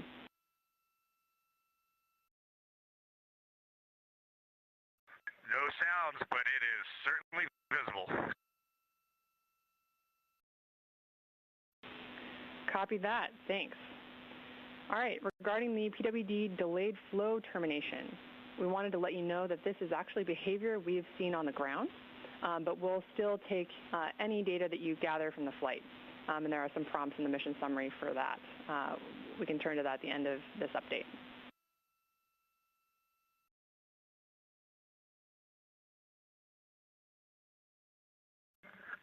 Okay, sounds good. We did figure it was just inherent in the design of the system and the tubing, and it's an efficiency hit and a bit of a cleanliness hit for us, but primarily an efficiency hit. Copy, good report. All right, moving on to PCDs. This is just a reminder that PCD 3 will need to be hardlined for the family conference. And then sometime today, at your convenience, we need to power cycle each PCD in turn to clear out any hard drive errors.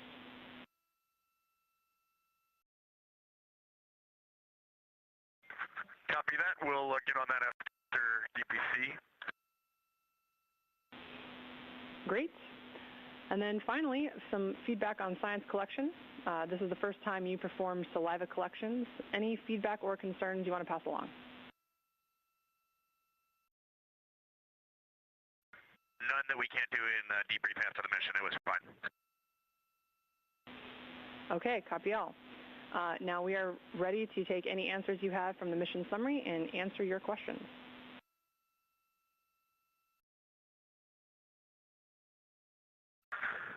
Okay, from the mission summary, question number 1, we are good with PCD 3 for now. Question number 2, we are good with cabin temperature overnight. We might make an adjustment in a day or two, but for now we really appreciate all that help. It's going well. For question number 3, I think we just covered that. It is primary and secondary. For question number 4, we put a lot of thought into that, and we definitely agreed that your method was the best. Ike did a good job putting some towels around the dispenser, and overall, he and Christina had a very good cadence going of doing the fill. So that was about the ideal way to do it. It was not very messy once Ike got it going. And then for question number 5, we would like to just have Christina call you later when she's got some gray space. All right, copy out. Good plan. And one go back on number 3 for the PWD. I think we're all synced up, but that has been since day one. That didn't just start happening. It's just due to the design of the tubing. Yep, copy that clarification.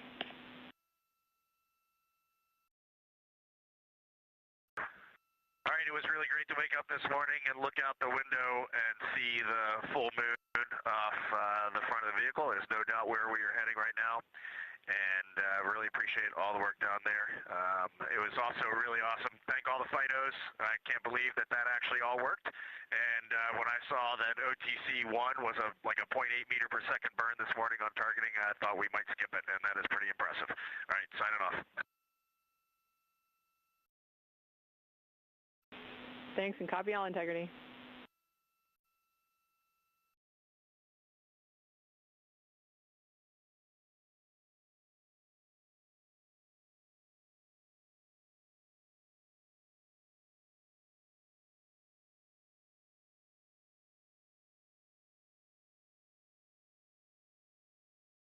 This is Artemis Mission Control. That was Capcom Chris Birch here in Houston, Texas. She is also a NASA astronaut, speaking with the crew living and working aboard Orion for the Artemis-2 mission. We are now 1 day, 20 hours, and 17 minutes mission elapsed time for Artemis-2. That was the conclusion of the daily planning conference. However, if you listen to the start of that conference, you did hear the relay to the crew that we hope to have the cameras on as much as possible throughout this flight day to allow us to share their journey with the world. So we intend to be able to share the crew with you as much as we possibly can.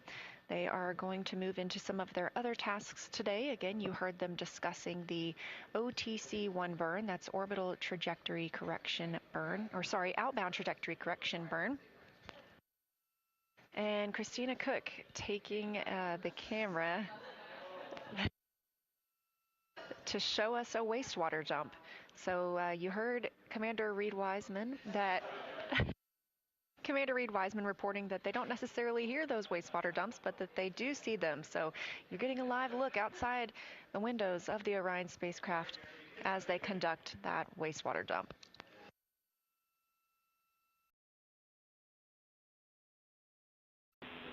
Integrity, we copy that successful wastewater dump.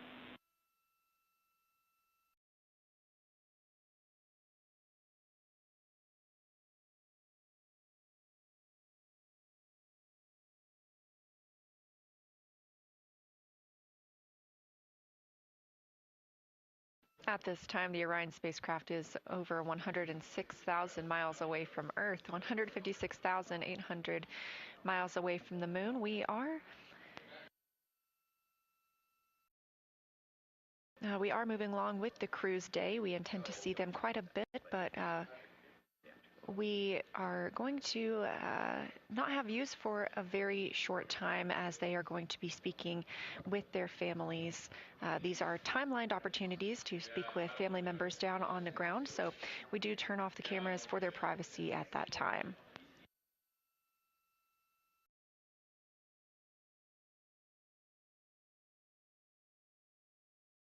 As we were discussing the outbound trajectory correction 1 burn, it was timelined for 5:49 p.m. Central Time, exactly 23 hours after yesterday's translunar injection burn.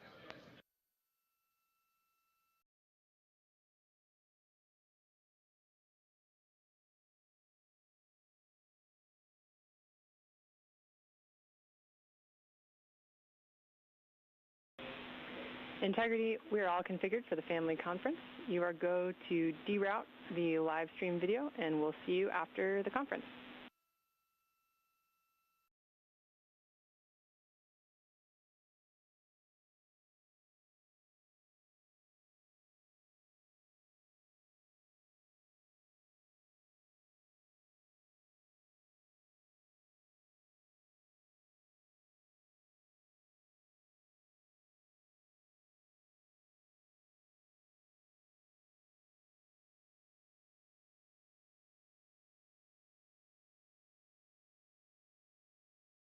As we mentioned, the crew is getting into their private family conferences, so we are not going to having views inside the cabin at this time, but a pretty good view from one of those solar array wings looking at the moon, again, about 156,800 miles away from the spacecraft. Lunar Flyby Day will be flight day 6, and our live continuous coverage will be showing you all the views we possibly can of the lunar surface and the crew as they perform that work. But again, that outbound trajectory correction 1 burn, it is exactly as it sounds. It's to help the crew maintain course for their flight around the moon, and it is a follow-up to the translunar injection burn that occurred yesterday. That would only be an 8-second burn today, so as you heard Capcom Chris Birch call to the crew, it may not even be necessary because our trajectory is so spot on.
This is Artemis Mission Control. We are getting live views from the Orion spacecraft looking at the moon, the destination of the 4 astronauts living and working aboard the spacecraft.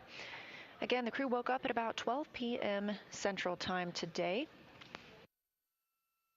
They entered their post-sleep period, conducted their cabin configurations and hygiene before moving into the daily planning conference, which just wrapped up about 10 minutes ago. We do intend to see great views of the crew throughout the day while working aboard Orion. However, one of the crew members is enjoying a daily family conference right now. So while they are speaking with their family, we do appreciate the opportunity to give them some privacy, and you are getting this great view of the moon, currently 156,440 miles away.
Houston, integrity question on grab sample container. Christina, ready for your question.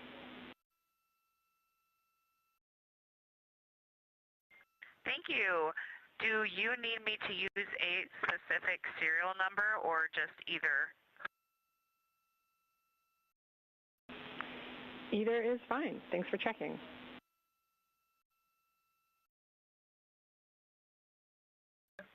Copy, thank you.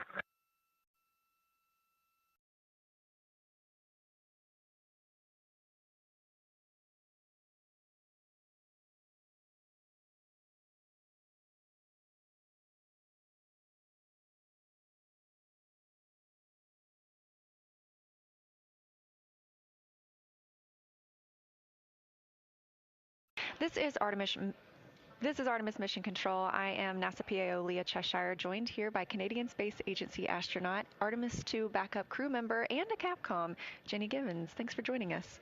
My pleasure. Thanks for having me. So I would love to know a little bit about your experience as a Canadian Space Agency astronaut. What has that journey been like for you? It has been overwhelmingly positive. I mean, I feel very lucky to be in the role that I'm in, but it's just really the honor of my life to work missions like this. Like seeing one of my very dear Canadian colleagues and my other dear friends in space has been pretty phenomenal. So the past few days have been exceptional, but also just to be embedded here at NASA as a Canadian astronaut. We have an excellent partnership and we're boots on the ground here at NASA. And I see every day really the results of what you get when you have a shared mission and you work together, and we just have a really bright future. I feel very positive about being here. I agree. It's very exciting. So you've been training as an Artemis II backup crew member alongside the crew very closely. Can you tell us what that's been like? Yeah, absolutely. It's been a long road. So backup crew members, we're kind of in an interesting spot because we do all of the crew training, and it's a very developmental mission. It's very nascent, so we're still learning. We do a lot of developmental work and contribution. Right there alongside with the crew, there were 6 of us assigned to this mission, and 4 of us are up there now. So that's a joy to see. And as we approach the mission, my work really transitioned to support. So what can I do to get these guys safely off the ground? Andre and I both worked as astronaut support people. You saw Dre strap our crew into the capsule, which was very cool. And now I have the pleasure of sitting the Capcom console. So supporting them with my training and knowing what they know. And I have a lot of joy every day I see them up there. So it's been great. Fantastic. And you mentioned the Capcom console, so you are going to be our Capcom, our capsule communicator during lunar flyby.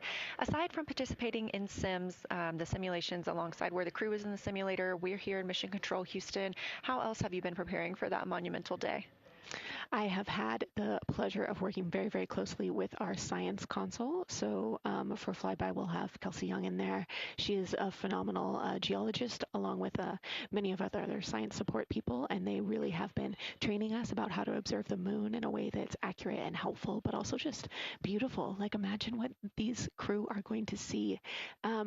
I just can't wait for that shift, like talking to them as they approach the flyby, fly so far away from our Earth, look back and observe both the moon and observe our own Earth. It's just an honor to share that milestone with them. So a lot of crew training, a lot of work with the geologists, which also has been a joy, and my own preparations about how I just want to share this with the world. I want people to be really proud when they see our crew do this and see themselves in the words that they share. We are so excited. I am counting down the hours. In fact, we are 3 days, 3 hours, and 49 minutes into the beginning of lunar flyby.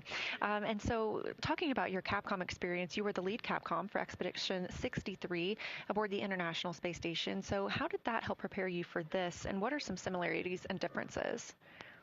Absolutely. Well, flying the ISS is obviously, you have a lot of the same roles here in Mission Control, but it's very different. This is a very small ship. We have our crew totally plugged into what's happening all the time, a very defined mission and a much shorter mission. So I would say it's much busier. But our ISS training has really equipped us well. So like the relationships that I formed on that increment, I am seeing a lot of those flight controllers in the room with me for TLI.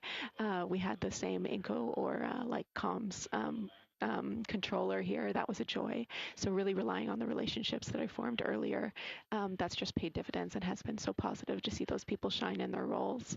And then you just learn how to talk to your friends in space, and what a cool thing. What a cool thing we get to do. So really we laid the groundwork in a lot of our ISS work for this mission. Yeah, truly an honor. And so before we wrap up, I know you do need to get back to the Capcom console. Do you have any parting words? Anyone you'd like to give a shout out to here? Yeah, absolutely. I have to give a shout out to the families. So seeing the resilience that the families of this crew and my own family have shown as we work to go further than we've ever gone before. You guys are amazing and the unsung heroes of this mission. And I just had the pleasure of being with a few family members during the launch, and it was beautiful. We had a few words, many smiles, many tears, and it was just a joy to see these people experience their crew members achieve their dream. I will truly remember it forever, and I am so proud of you. That's beautiful. Thank you, Jenny. Thank you for bringing this mission to the world as well. And we are counting down the hours to lunar flyby, but for today, focused on Flight Day 3 and all that the crew has to bring to us. So thank you again. I love it. Let's do it. Thank you.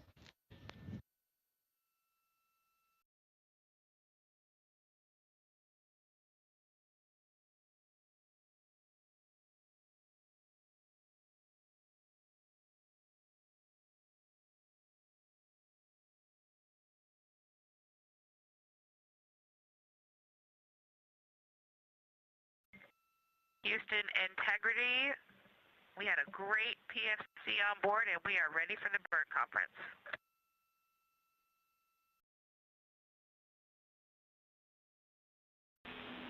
Copy, integrity. Great timing. We just finished our discussion about OTC-1. And with such a low magnitude OTC-1 and with a low magnitude OTC-2 with a no perform of OTC-1, we are not going to perform OTC-1. Ground is going to proceed through the OpNav calibration, and then ground will cancel the burn at MET 1 day, 21 hours, 50 minutes after the OpNav pass. How copy?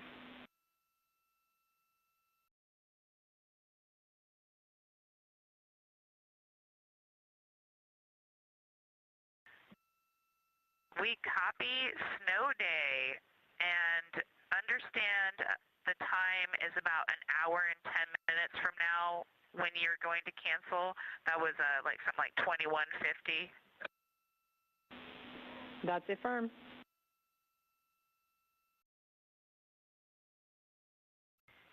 Great. Would you like us to follow along or do any steps before then?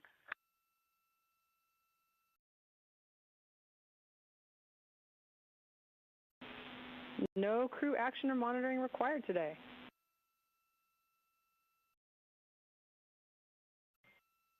Okay, we will take the time to get this cabin looking good, and I think you can come back on board in the HHP camera.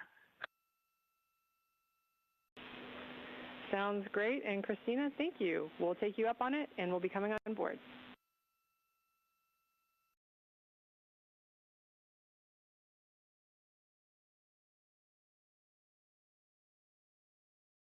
This is Artemis Mission Control, 1 day, 20 hours, and 43 minutes mission elapsed time into the first flight of humans aboard the Orion spacecraft, NASA's Artemis II mission. As you heard that call from the ground to the crew living and working aboard Orion, we will not be executing the outbound trajectory correction burn today. The burn was so small and our trajectory is so precise after the translunar injection burn yesterday at 6:49 p.m. Central Time, there is simply not a need for that OTC-1 burn today. We were targeting 5:49 p.m. Central this afternoon for that burn, but as you heard from the ground, they will be the ones sending that cancellation, and therefore the crew will not need to take an action, and as Christina Cook calls it, have a snow day.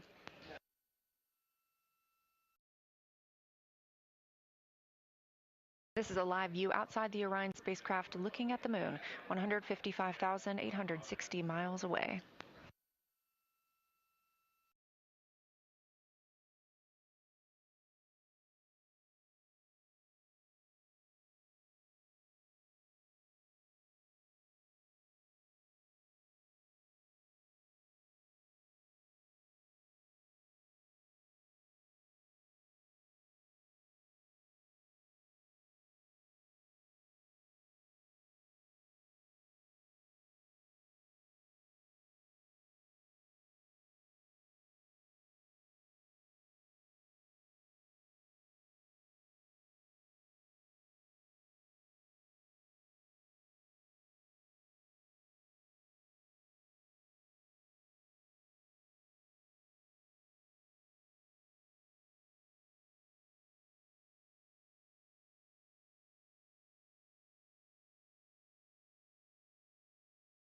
We are about 10 minutes away from a mission briefing here at Johnson Space Center in Houston, not with the astronauts, but instead with NASA leadership.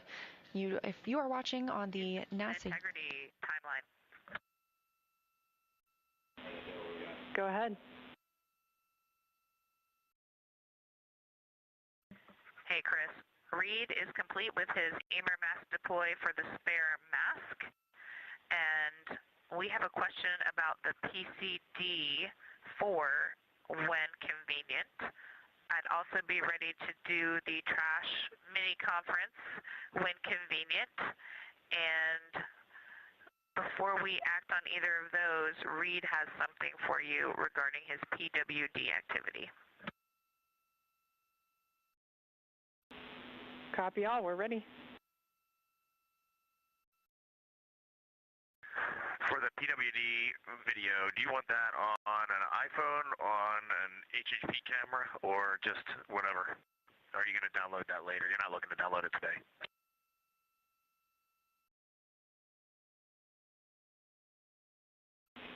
Reed, we are not planning to download that video during the mission, so dealer's choice. Okay, awesome. Thank you.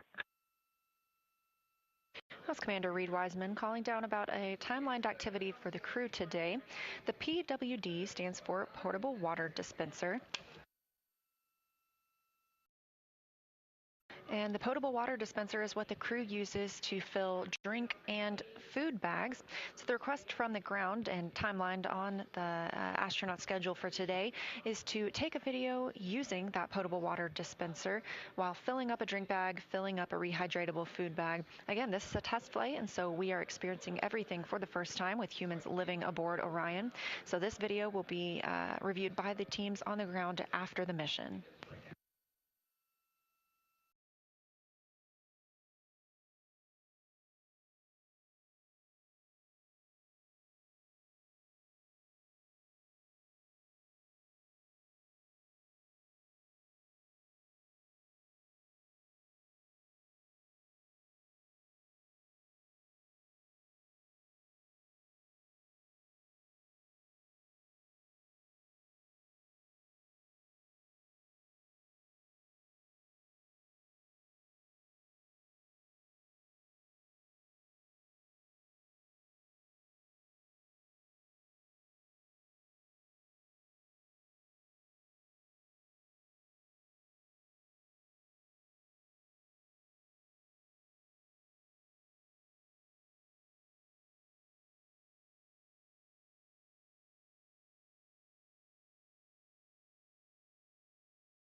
Again, we are about 7 minutes away from a news conference here at Johnson Space Center in Houston, Texas. And if you're watching this live stream on NASA's YouTube, you won't need to go anywhere to tune into that news conference. However, if you want to continue watching this mission coverage, we do have a second stream of views available on NASA's YouTube. So you can just back out of this stream, click on that other one, and we will continue providing views of the crew and commentary here in Artemis Mission Control.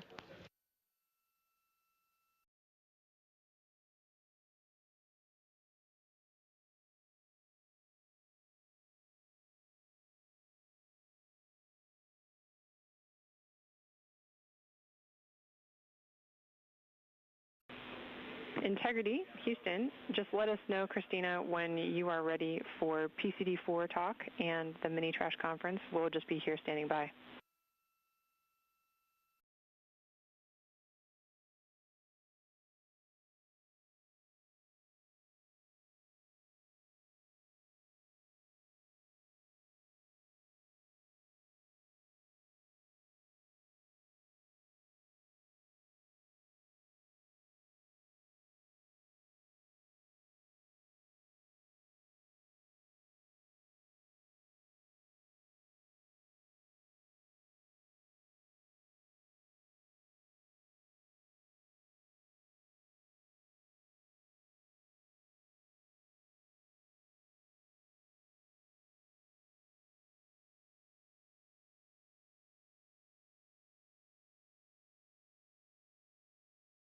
And I'm ready, Chris. Go ahead.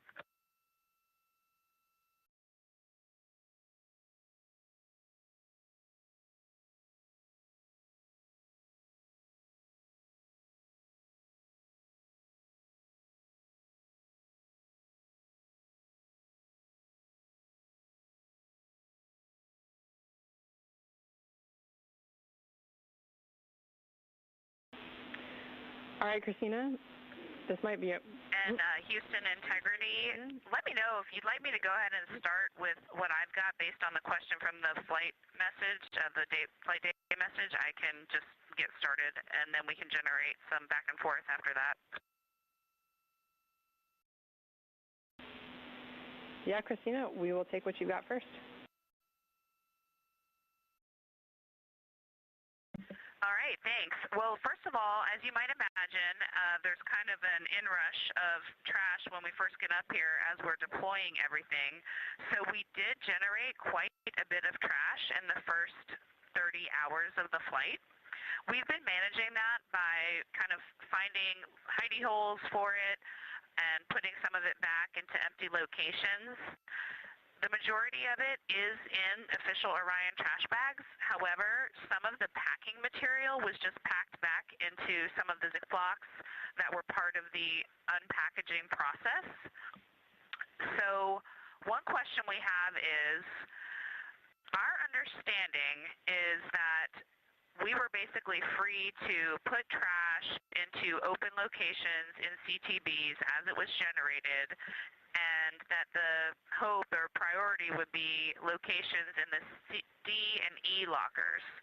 We haven't really opened up much space in CTBs there, like there aren't any fully empty CTBs to start packing with trash. So our ask is, do you have a recommendation for where we should start prioritizing putting the Orion trash bags as we generate them, and potentially a request to consolidate some stowage so that we can designate a CTB that's all for trash?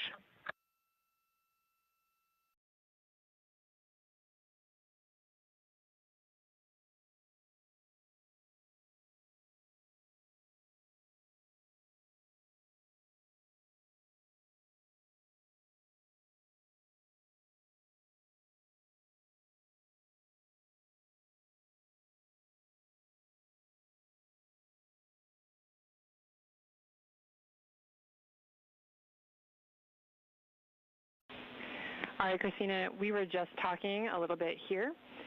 We do have a location, a desired location for this trash, and recognize that I'm directing you towards a place we said we haven't deployed much already, but we have some items for you to take out. The location will be Locker D, Bag 1, yellow label. We'll pull out a couple of items. I'll get those to you shortly, but that should alleviate enough space to put about 3 trash bags in that location.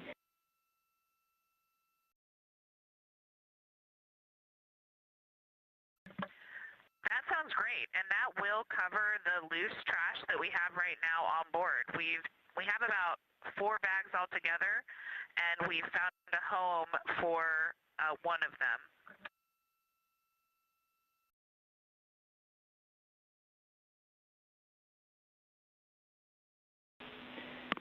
Christina, that sounds good. And I have a couple comments about the uphill garment trash that we have when you're ready. Yeah, Christina, sounds good. We'll take that uphill garment trash info and also would be looking for the location of that 4th trash bag just so we know where to restow things.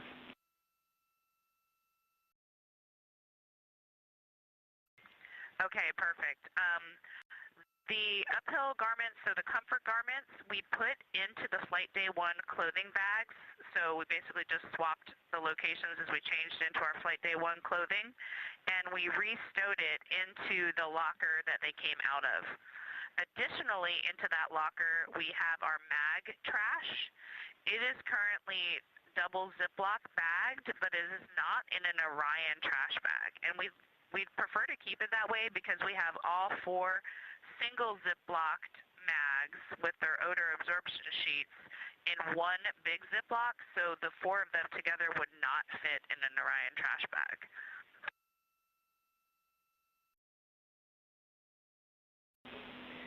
Christina, we copy that location and that request. We're going to assess and let you know if anything needs to change.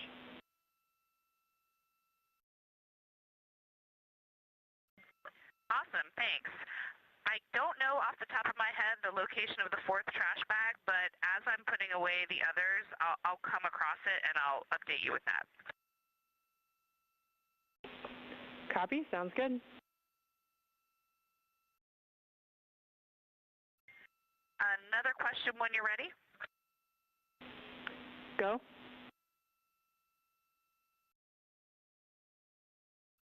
For all of the packing material, this would include clamshells, bubble wrap, Ziplocs, and regular Ziplocs.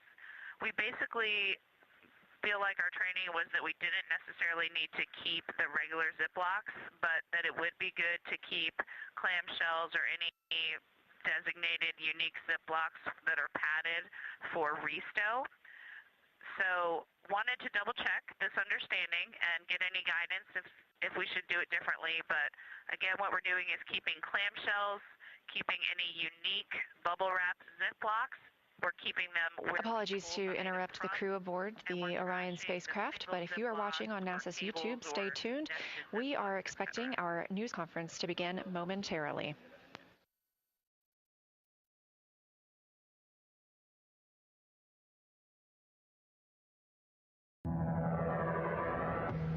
The Artemis II mission is a test mission of the Orion space capsule. Artemis II will be the first time we put humans on this rocket. We're going back to the moon because it's the next step in our journey to Mars. We were always going to the moon. Pushing ourselves to explore is just core to who we are. That's a part of being a human. And liftoff. We shall return. Continuing to test out every bit of Orion. Coming back to Earth, 7 miles a second. When humanity sets big goals, we can bring together genius from around the world. You have the best people on planet Earth putting this vehicle together. That's what's up. To innovate for the benefit of humanity and to inspire the world through discovery. And here we go.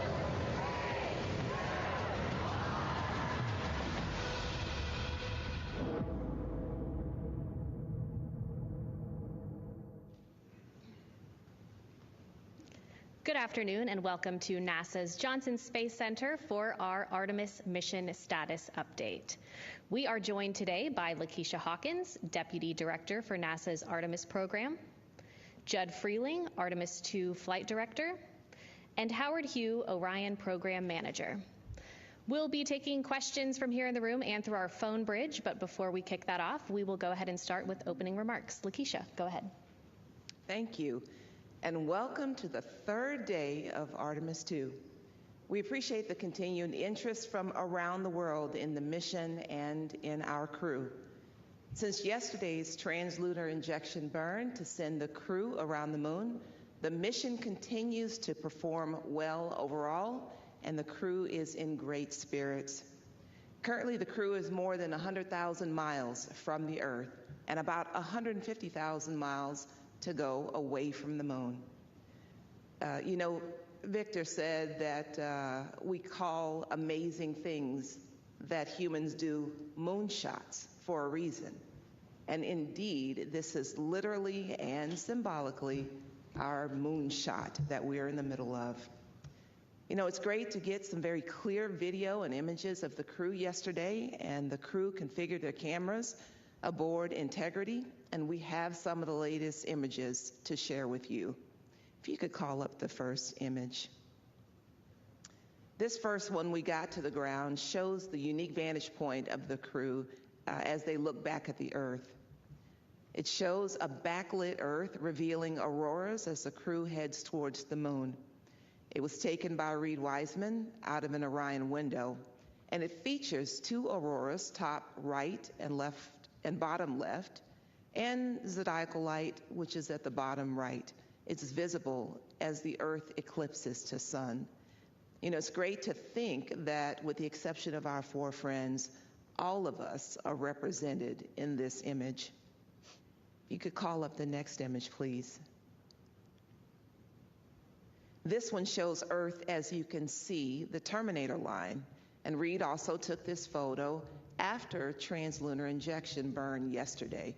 What an amazing shot that he shared with us here. So we continue to learn all about our spacecraft as we operated in deep space with crew for the first time. And it's important to remind ourselves of that as we learn a little bit more day by day. So Judd, if you could talk a little bit more about details. All right, thanks, Lakeisha. Let's see, so when we last left yesterday after the translunar injection, the crew did some press conferences with media. They did a detailed inspection of their windows. They also had planned medical conferences, and while they were sleeping, the ground did some looking at the crew module and service module, a survey to just see how the vehicle is doing from an external view. We also continued some OpComm passes, so the optical comm antenna that we have on board to downlink high-rate images. We were able to do that overnight. This morning when the crew woke up, they had their normal planning conferences, and then they were able to do their family conferences, so they were to talk to their family. And they also did another noise characterization of how loud the toilet was. So they performed that. We had planned today a trajectory correction burn for OTC-1 is what it's called, orbital trajectory correction. The systems are doing so well, navigation and propulsion systems together, that was not needed, so we'll roll that in to the next planned trajectory correction tomorrow.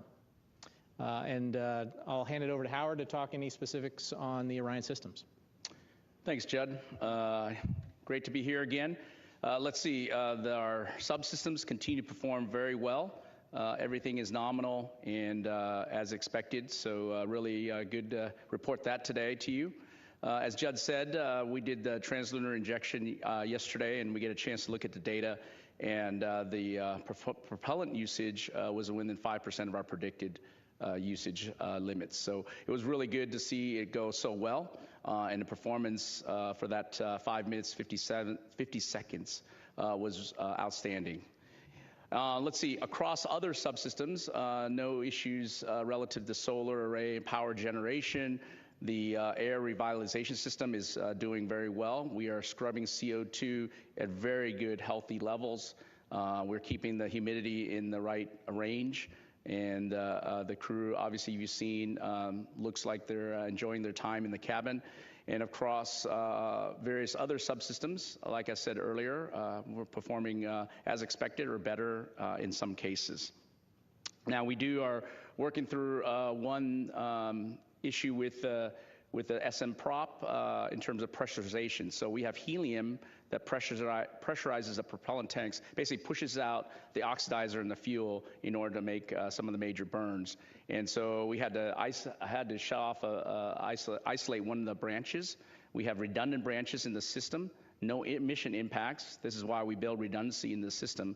But we're evaluating that. We're looking at that. That's maybe something you heard on the loop relative to what we need to do to isolate this particular branch. The second branch is ready to go. And when I say no mission impacts, we're able to perform the rest of the burns across the mission without doing any regulation, what we call blowdown mode. In other words, there's enough helium pressure in the tanks itself that we can push out the oxidizer and the fuel without needing to regulate or require more helium from the helium tanks. So overall, our redundant capabilities are providing the coverage that we need as we move across the mission. Let's see. Yesterday also, I think somebody asked this question, but the crew was able to exercise. And I said yesterday, I think we talked a little about any performance implications on the guidance navigation control system and talked to our experts, and there were no implications on that. So performed as expected in terms of what we thought the forces that would get imparted when the crew does the flywheel, that we addressed that very clearly through our design. And I'm happy to see that performance held up very well. Let's see, I have, I guess, my own couple images that Lakeisha showed you some, and I have a couple of my favorites. So the first one is just awesome to see from our spaceship.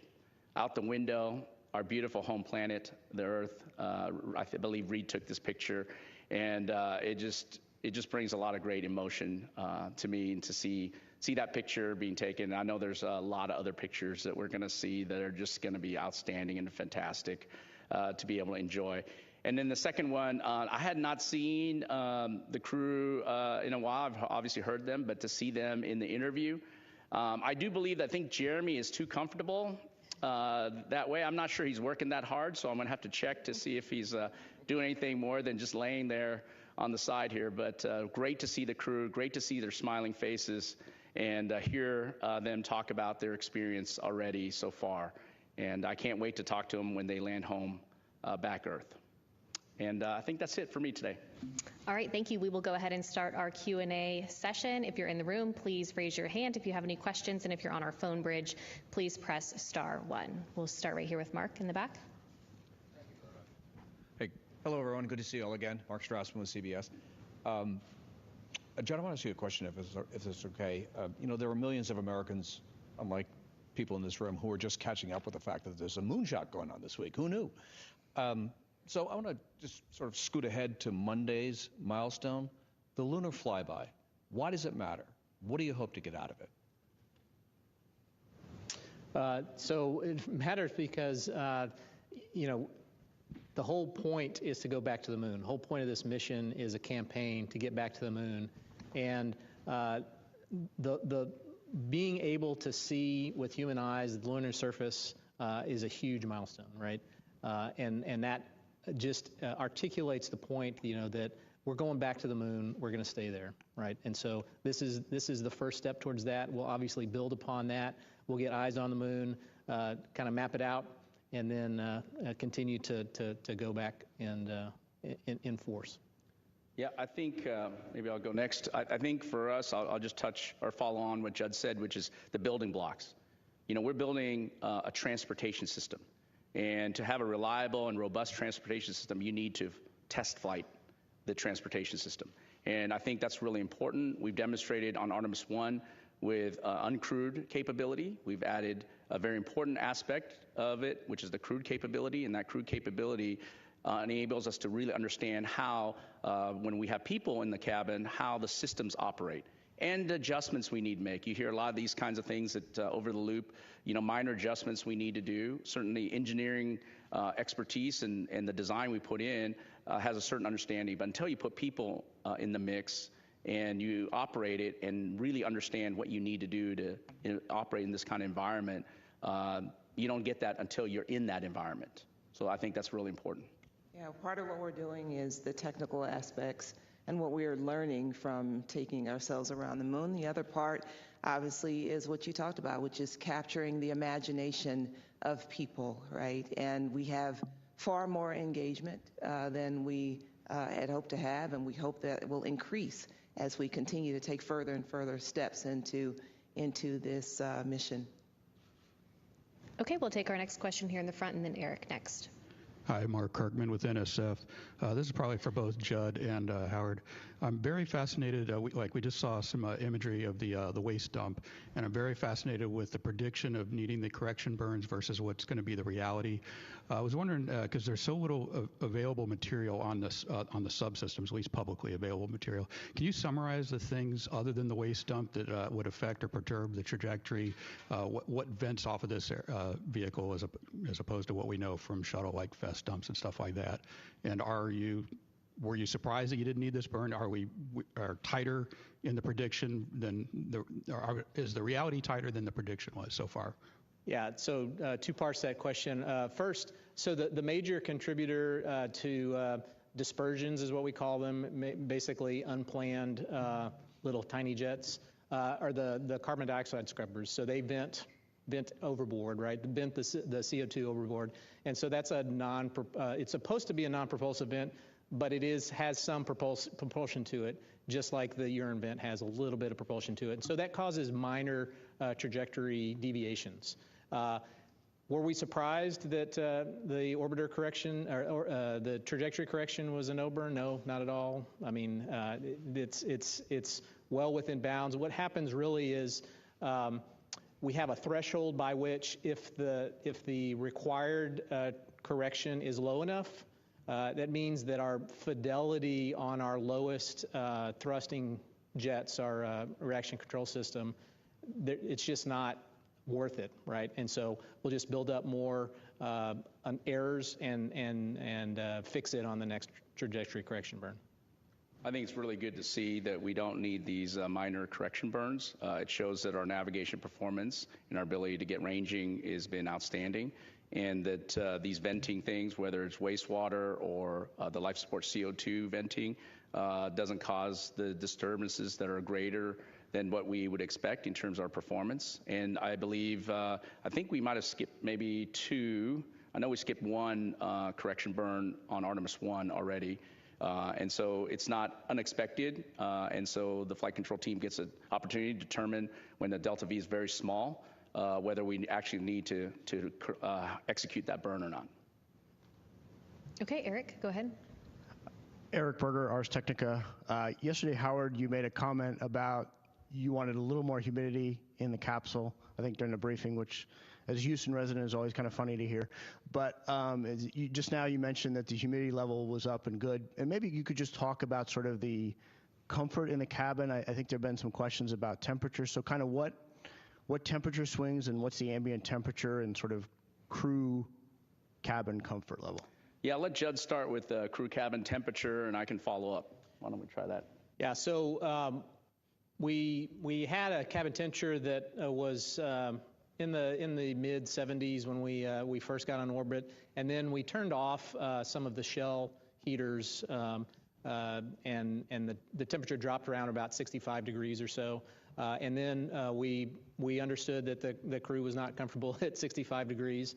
So we turned some of those shell heaters on. We lowered some cabin fan speeds to try to adjust that. And we've gotten it up into the low 70s, mid 70s right now. And as far as humidity, I think Howard mentioned this yesterday, but the carbon dioxide scrubbers really actually want some, a good amount of humidity so that they work effectively.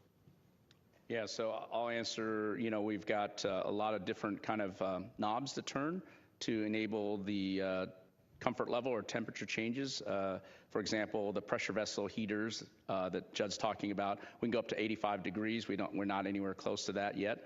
So that's one knob, and we have other things where we could slow down the coolant loop speed as well in terms of how we trade the heat or the coolant that's necessary to go in the cabin as well. So a lot of different options are available.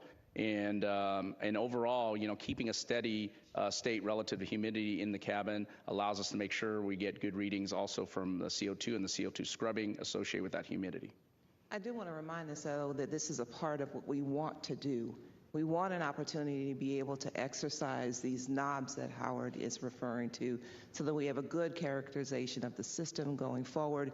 We understand the capability of the spacecraft and its systems. This is what we want. Okay, we'll take our next question right here. Thank you, Mark Carreau with Aviation Week in Space Technology. I wanted to refer back to the external survey you did with solar array cameras of the Orion and the service module, just to see if you saw anything initially of concern that would have been damage to the exteriors, or it looks good. Yeah, I have not personally seen the photos from our survey. I did watch it a little bit on TV as well, but I have not heard anything that we're concerned about, Mark. I think we will continue to go to fine detail and look at the pictures. Our thermal protection system team is doing that right now, and they'll give me a report out tomorrow morning and show me anything that they found relative to any damage. But we don't see anything relative to the back shell panels or anything like that that would cause anything of concern based on a preliminary understanding. Okay, Jackie, go ahead. Hi, Jackie Waddles, CNN. Thanks for doing this. Quick question for Judd or Howard. I understand that during the latest communication with crew, they were talking about mopping up some kind of leak with towels. I'm not sure I understood exactly what was going on. I'd love some insight there. And then tomorrow, there's a couple of things on the schedule I'd love to hear more about with this manual piloting, test flight test objective, and a selfie moment. I'd love some insight into what's going on there. Thanks so much. Sure. So mopping up water. So it's not uncommon for whenever they're filling drink bags for a little bit of water to come out. The particular incident I think that the crew was talking about likely was as we were filling the contingency water bags. Whenever we had to fill them, there's a straw and a syringe, and you put a towel around it to make sure water didn't come out. There's also a feature of the potable water dispenser such that when you turn the valve off, it still dribbles out water for a little bit. So those are probably the couple of things that they're talking about. As far as tomorrow's objectives, manual piloting, so we're going to do 2 different modes. It's called 6 DOF and 3 DOF, 6 degrees of freedom and 3 degrees of freedom.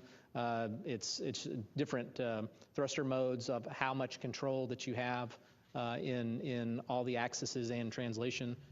So we're just it's another test objective of how the vehicle handles.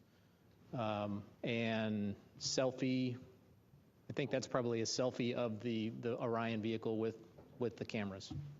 Yeah, very similar to what we did on Artemis 1, where we had, I think, the biggest selfie stick in the world and allowed us to take all those beautiful pictures. We were originally intended to have those solar array cameras do the survey that Mark was referring to that we did today.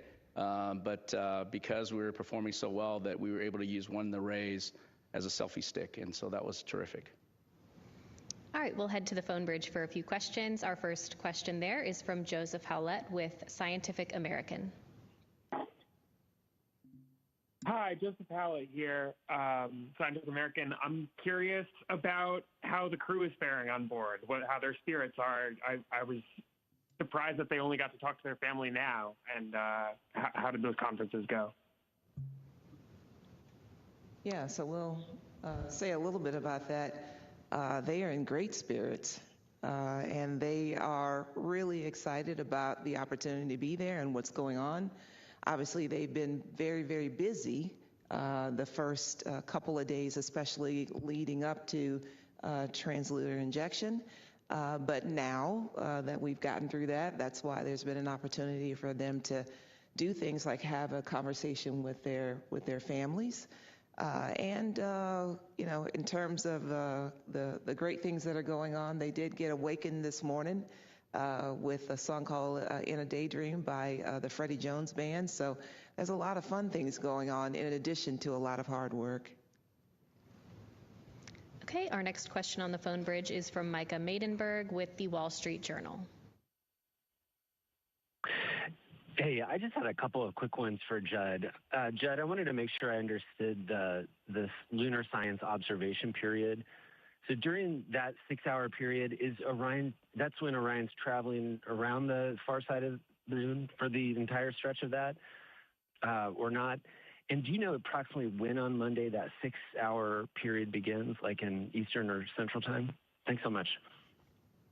Yes, I can get that for you. As far as what we're doing, it's essentially when we start our closest approach to the moon.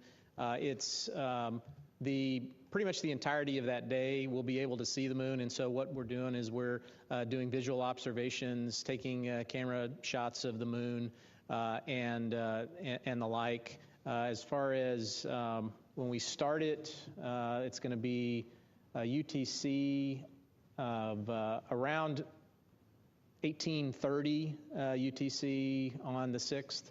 So subtract 5, that's 1330 Central Time, and it'll be going on for most all of that day, right? Because they'll be at their closest approach and pretty close thereabouts during that entire time.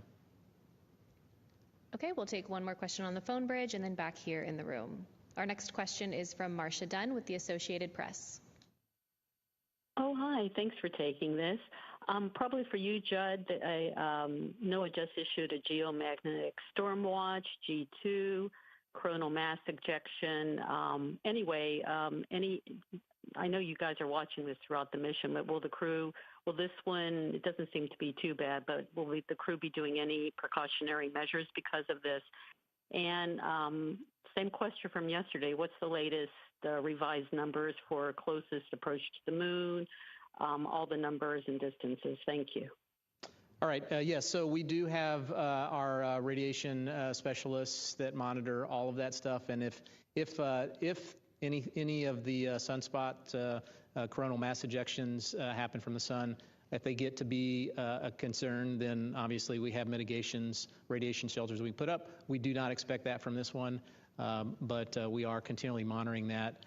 As far as the updated numbers, I've got in statute miles, should be 252,757 statute miles at our furthest distance from the Earth. You're not going to convert that to nautical miles? I think Howard's got an app for that. Yeah. Okay, we'll take our next question right here. Go ahead. Hi, Lauren Grutch from Bloomberg. Thanks so much. I just wanted to go back to that helium issue you were talking about earlier. You said you isolated that one branch. Just wondering if there's any concern if the second branch that you're relying on now has a similar issue, or is that redundancy you mentioned earlier, would that kick in for this problem? And then I've just been listening to the loops, and it sounds like there have been various, sensor issues or issues that are cropping up that don't seem to be an issue, like there was a suspected cabin leak, caution alarms that were coming on, but then turned out to be false alarms. I'm just curious if you're sensing any pattern with that, or is that just random glitches for a test flight like this? Yeah, I'll start. The other second branch on the oxidizer side is performing very well. No issues there. And so, again, that redundancy is there. And I said earlier, we do not need to regulate either on that line either for the rest of the burns. So I think both redundancy paths are in good shape. I would say, and I'll let Judd maybe talk some specifics. In general, Lakeisha said earlier, we're learning from this vehicle. And the caution warnings are based on, limits. And those limits are established jointly with the engineering team and the flight operations team. However, we have to operate in the environment. We have to, account for variations. And so I think sometimes we don't get it fully right. And when we don't, we correct it and we'll make adjustments real time where we can. And if we need to, we'll make adjustments for the future as well once we get all the data. So I think all those things are part of the learning that we're doing, and certainly good to keep the team on their toes and making sure that we're not only watching the systems very carefully, but we understand what the system is telling us, and we're adjusting based on what we understand from the data. Yeah, and I'll add to that. So it's important to remember on Artemis 1, we didn't have a caution and warning system. Because we didn't have a crew on board that we needed to alert them about, right? And so while we did measure, all of the things we did, we obviously didn't have an ECLS system on board either, so that we knew what the behavior of that was going to be. So this is all part of exactly what Lakeisha is talking about. Is this is learning. This is learning how the vehicle operates with the human system in the loop, right? Okay, we'll go to Bill next. Hi, Bill Harwood with CBS News. This is a question I get asked a lot, and I realize that it depends on who you ask how it gets answered. But, given all the Apollo missions, the satellites that we've had around the moon at much lower altitudes than these guys are going to be at, the question I get is what do human eyes really bring to this? Even if they've got nice cameras in their hands, they're a long way from the surface. I mean, 4,000 miles. What is this bringing that we don't already have from satellites and past missions? And I'm not saying that as a devil's advocate. I'm curious how you frame that in terms of the priorities of the mission. Thanks. You want me to first? I can start, yeah. So my understanding, talking with the scientists, is that your eyes, the human eyes, can resolve details much better than taking a picture and then looking at the picture, even with a telephoto lens. And so that observation that the scientists are looking for is really what's key. Even from as far as away as you mentioned, 4,000 miles, there are still things that the human eye can pick up with granularity that are important to the science community. Now, I can't talk about what those specific things that the science community is looking for, but that's my understanding. Yeah, I think I'll try to maybe repeat what I said earlier. When I tell people this, and it's really purely from a spacecraft side, when we talk about wanting to have a moon base, wanting to have people on the surface of the moon or other planets, you need a way to transport people safely to that particular domain. And to me, it's very important that we do everything we can to understand and provide that capability in a robust and reliable way. And you have to walk before you can run. And I think this is very important in our step towards exploration, is learning, as we talked about earlier with all these questions relative to our subsystems, learning about how the subsystems operate in space. How do we put people in space, especially to the moon first? We haven't done that in over 53 years.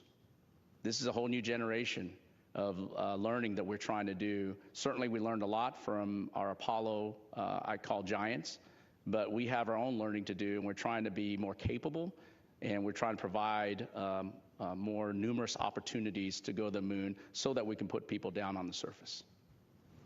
All right, we'll take our next question right here. Go ahead. Hi, Michael Adkison, Houston Public Media. I know you guys are all too familiar with the Apollo 8 comparisons to this mission. They obviously did their Christmas Eve broadcast, and Sunday is Easter. We're in the midst of Passover, and Ramadan even was a couple of weeks ago. Are there any plans to do any sort of downlinks to mark the occasion or anything like that?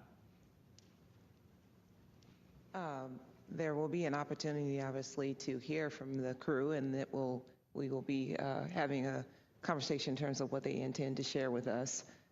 They are always inspirational in their communication with us, and we're really looking forward to that. Okay, we'll take our next question right here in the middle. Hi, T.G. Mascara with the Epoch Times. Thank you so much.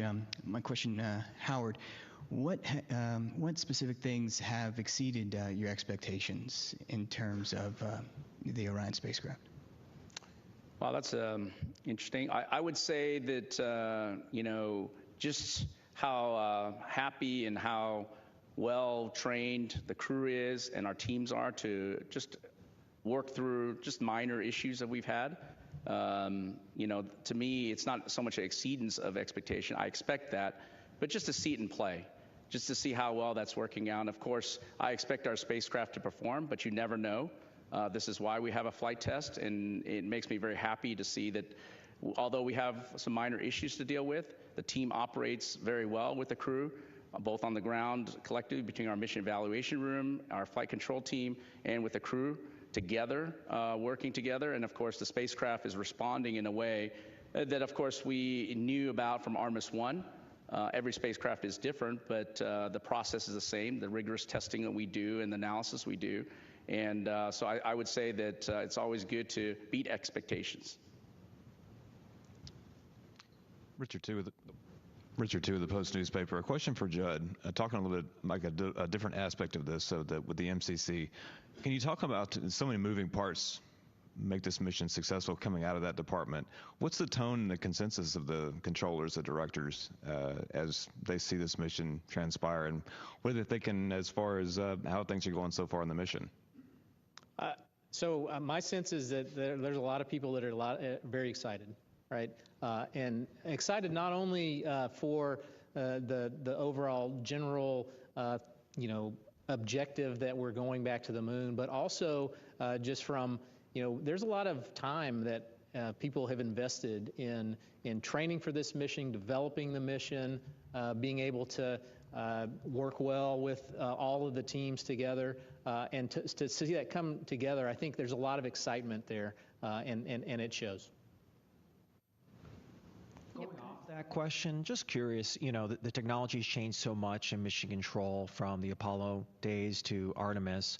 Is there anything that you all have learned during this mission? Have you made any changes in mission control? We see the astronauts are making changes on the fly. I'm just curious to know if any changes are being made in mission control as well. Yeah, I mean, I think you hear it in all of the funnies we see with sensors, the way they behave, the way the systems behave. That means that we are all reacting to that, and we are developing on the fly different ways than we originally thought how we would operate the vehicle. And so that is always an iterative process, right? And I think you're seeing demonstration of that in real time, and that we're iterating on not only learning about the vehicle, but also how to iteratively operate the vehicle as well. Okay, we'll take another question right here in the room. Yeah, hi, Beverly Casillas for Space Scout. Thanks again for doing this. Two quick questions. The first one, so we heard that the optical communications demo is already being used to downlink some imagery from the spacecraft. It sounds like that happened overnight. Are there any plans to potentially do any transmission of live video during the mission? And is that something we would get to see, if so? And then a second question, because it sounds like Orion's maneuvering has been really precise during the mission so far, what are you hoping to learn during this mission about guidance and navigation and PNT in the lunar environment? And is there anything that you're kind of already learning about that process? Thanks. So I'll take the first part. For optical comm, the way the trajectory is set up, unfortunately, the only passes that we have with Goldstone are when the crew is asleep. And so anything that we have downlinked would be just video that you're already kind of seeing, higher resolution of the spacecraft looking back at either the moon or the Earth. And so for that purposes, we're really going to just use it for high-res video downlink. And then your second question. I think I'll take that. Yeah, why don't you take that? Yeah. Can you repeat your second question? I think you said something, perked my ears, guidance, navigation, control. So, yeah. Can you repeat that, please? Yeah, I was just saying, because we've seen how precise the kind of trajectory planning has already been with, not needing to do this correction burn. Have you been having any learnings already about navigation and PNT with the Orion spacecraft and like ground systems during this mission? And is there anything at the moon that you're also hoping to kind of learn and experience on that front? So, we're using very traditional navigation instruments, so star trackers, the inertial measuring units I talked about yesterday. I think those are, we expect them to be precise. They're tried and true navigation instruments or sensors that are on a lot of spacecraft across the board. I think one of the things that we may have not talked about a lot is we have a capability on Orion to navigate without ground comm. And that's the optical comm system, optical navigation system. And that's a camera-based system that gives you a really good enough navigation knowledge, to be able to return the crew home and perform the mission. And so that's something that's a new capability that we're very interested in. I know the navigation team is certainly very interested. We did do some testing on Artemis 1, and we learned a lot from that. We'll learn a lot from this, because it basically takes pictures and translate that size of the moon or the Earth, depending on which way you're pointed, and gives you navigation knowledge from that. So again, that's a tool that we expect. And of course, as an old controls guy, control systems, ability to have good latency or no latency potentially, and ability to fire the jets when you need it, the combination jets you need them based on your offset center of gravity and where you are in terms of your mass properties, are really a great knowledge across the board of understanding. We put a lot of effort into protecting for a lot of dispersions, as Judd's talked about previously. And of course, when we encounter those dispersions, being able to control our spacecraft through them is really important as well. So all that we'll be learning. We will learn a lot, even though we have very good instruments, even though we know we have good control laws, we've implemented algorithms. Every mission is a great learning event, and it's really great to see that the precision of the work we put in is being replicated on orbit. And I would add to that, in addition, as good as the sensors are on Orion, we still have to do ranging of the vehicle to update its state knowledge every once in a while. And so, as a lessons learned from Artemis 1, we have a new suite of tools on the ground that are able to process that ranging data, and also to hopefully, what we're hoping to learn is to back out all of those, minor dispersions from, non-propulsive events that are a little bit propulsive, so that we understand that can characterize all of the error sources of the navigation state. Okay, we'll take another question here in the room, and then we'll go back to our phone bridge. Go ahead. Thank you. Tarek Malik with Space.com. I think for Judd, there was discussion yesterday about how Flight Day 3 was a big change of pace for the crew after the first kind of action-packed couple days. And I'm really curious how, I know they had CPR demos today, they had lunar science preps today, how that change has gone. And then I know that tomorrow they've got some scheduled time, at least 20 minutes, to take photos of celestial bodies. And I'm just curious, if it's not the Earth and the Moon, what else might they be taking pictures of out the window in their personal time there? Thanks. Yeah, I mean, I think you probably saw in some of the videos the crew has a lot more time on their hands than they did in the first days. We were able to present them to you and have them talk to the media. As far as the pace, yeah, I think you can probably tell from the downlinks that the pace is quite different than it was the first couple of days. As far as celestial, I mean, they're taking pictures of stars and moon and sun, right? So anything they can see that is of interest. Okay, we'll head back over to our phone bridge. Our next question is from David Denault with About Space Today News. Go ahead. I need to do a follow-up regarding the cabin temperatures. Has NASA determined a desired temperature and a desired humidity, and is there any relationship to that with the carbon dioxide? As far as the desired cabin temperature, that is up to crew discretion, right? And so we're simply going off of what feels best to them as a consensus for the 4 members of the crew members.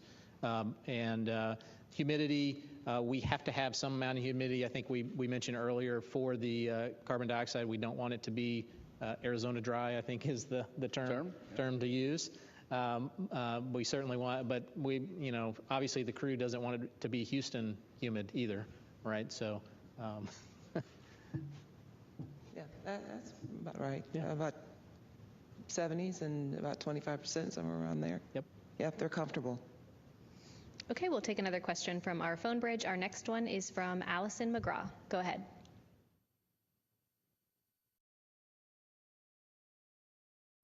Hi, Dr. Allison McGraw, Mysterious Meteorites.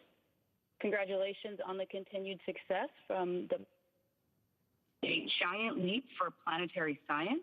My question is, given the crew's training with the CLO, or Crew Lunar Operations, what geology or image targets are first to be taken of during the lunar flyby? Thank you. I think we heard your conversation about images supporting geology.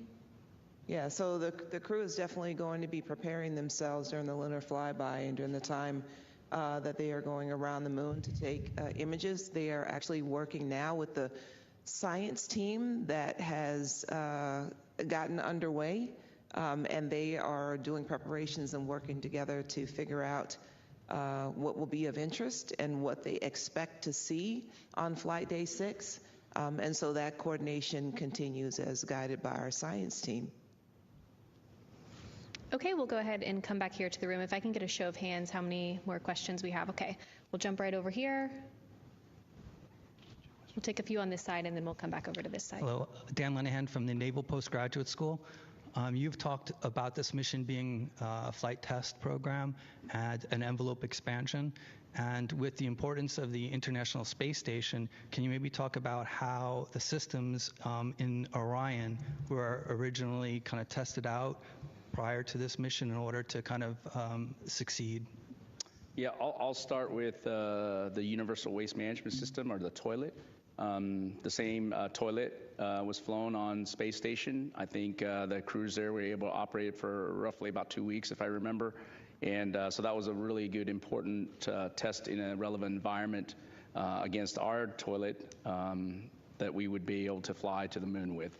So that's one piece. I don't think there's probably smaller equipment, like, for example, the CO2 removal system. The heart of it is these amine beads. They absorb CO2 and then we vent it out. The same technology is on the space station. Different way on how they approach it, but very similar in terms of absorbing and desorbing of the CO2 that comes from us humans. And that was also really good foundation to stand on and our confidence associated with ability to remove CO2, although in a different manner on board our spaceship. So those are probably the big items that I would translate between what we've learned from Space Station and what we've applied for Orion. Okay, we'll take our next question right here and then right behind you after. Thank you. Jonathan Seri with Fox News. I'm interested in the medical equipment on board. How did the CPR demonstrations go? How did the other demonstrations go? And then if you could explain Avatar. I understand what it is, but I don't understand how the chips interact with the cell samples. If you could school me on that. So they haven't done the CPR demo as of yet, or at least as I started the conference. So that's later on today. Avatar. So we don't have a science representative here with us today, but as best I understand that Avatar is actually analog tissue samples from the crew members, and they have been brought on board, and there's going to be an expectation that they'll be evaluating those samples for how they react to the environment while they are on this mission, including reaction to exposure to radiation as well. And so when it gets back, we'll be very interested to understand what they learned, both from the crew themselves as well as their avatars. And Jonathan, if you need anything else on that, we can get it to you after the press conference. That'd be great. Thank you. Go ahead. Robert Coppinger, the British Interplanetary Society's Spaceflight magazine. Do you have any information on the status of the CubeSats that were deployed? Sure. All 4 CubeSats were successfully deployed on the planned timeline about 5 hours after launch. There has been positive communication with 2 of the CubeSat satellites, the one from Saudi Arabia as well as the one from Argentina.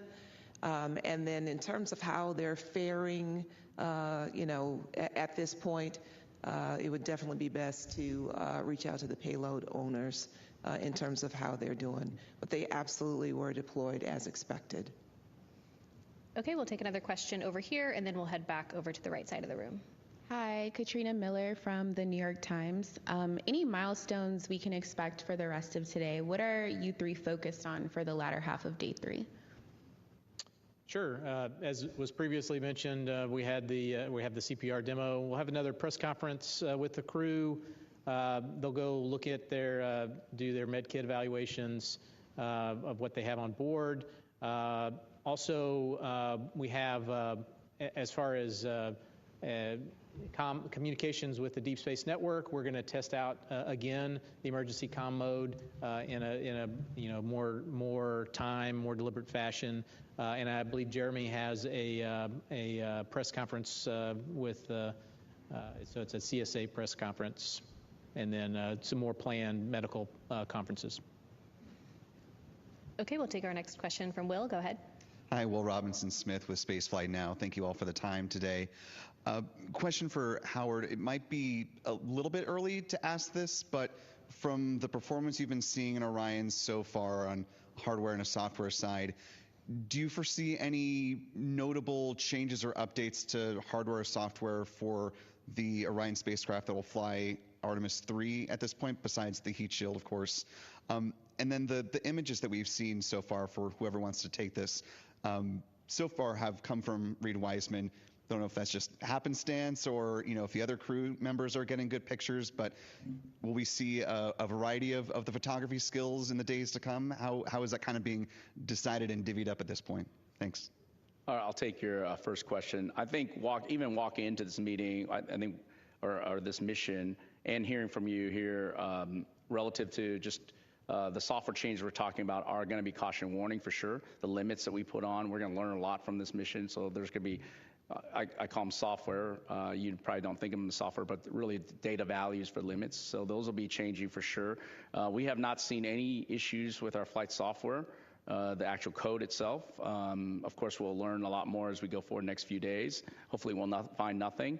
But we'll make some adjustments if we need to for Artemis 3. Our software development is still a few months ahead of us in terms of completing it. We've got a lot of the software done already. Of course, we've got a lot of software from Artemis 2. From a hardware perspective, there's a lot of learning. These, I would say, minor issues that we've encountered and these isolation valves, et cetera, we're going to go check those out and try to get the root cause. And if we have any things that impact our ability to fly at Artemis 3, we will work that. Hey, Howard, why don't you also touch on the different camera capabilities to include the mobile phone cameras, et cetera? Yeah, so from an image perspective, before maybe Judd talks about who's going to take pictures, if you might or may not know that we have iPhones on board for the crew members, and they're able, not only the Nikon D5s and the Z9s that we have on board that we preloaded already, they were able to also take some iPhones as well. That's what Lakeisha's referring to. And so they'll get some great images from all those cameras. And I'll let Judd talk about who gets assigned the best pictures. I don't know. Yeah, I mean, I think it's probably just happenstance that you've seen, Reed's pictures. Every one of them are going to be taking pictures, and I'm sure once we get, are able to downlink all of the pictures, I think you will see a suite of pictures from all of the crew members. Okay, it looks like we have one more in the room. Do we have?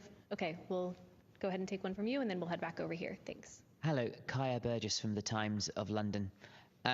Moon, is there any plan in the future to try and overcome that for future missions, to try and use kind of satellites at Lagrange points or wherever it might be, so that in future that communication behind the moon will be possible and you will never be out of signal in the future?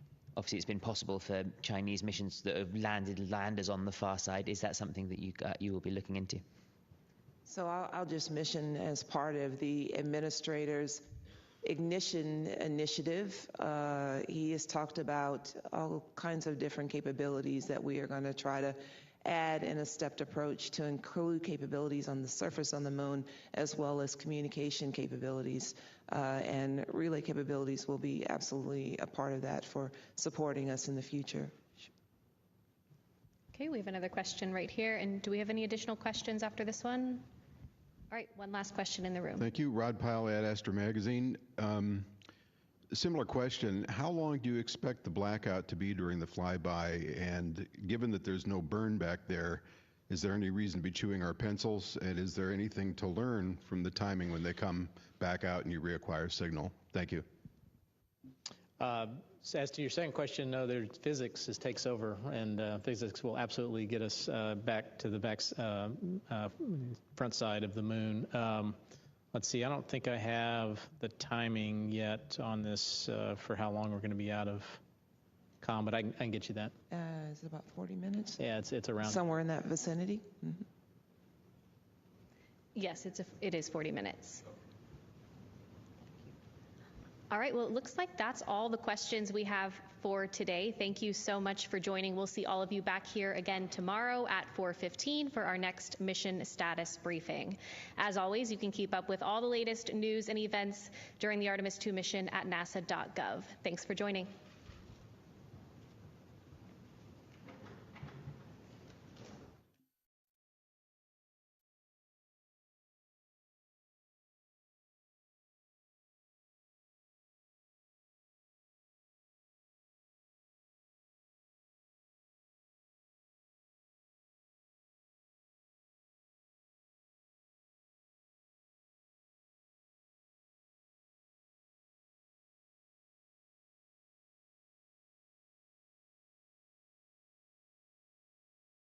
Hi, everyone, and welcome back to Artemis Mission Control here at Johnson Space Center in Houston, Texas. This view coming to you live from one of the solar array wing cameras on the Orion spacecraft, looking at the European Service Module and the Orbital Maneuvering System engine, also known as the OMS. We are 1 day, 21 hours, and 49 minutes into the Artemis II mission, the first flight of humans aboard the Orion spacecraft.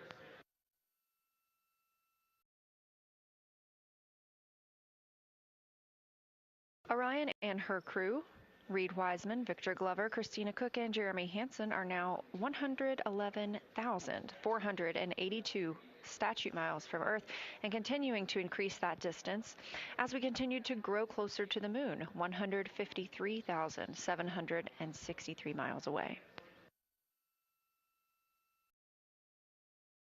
We've just wrapped up our daily press conference, during which mission management is able to answer questions from the media. We have another one of those scheduled for tomorrow afternoon at 3:30 p.m. Eastern Time.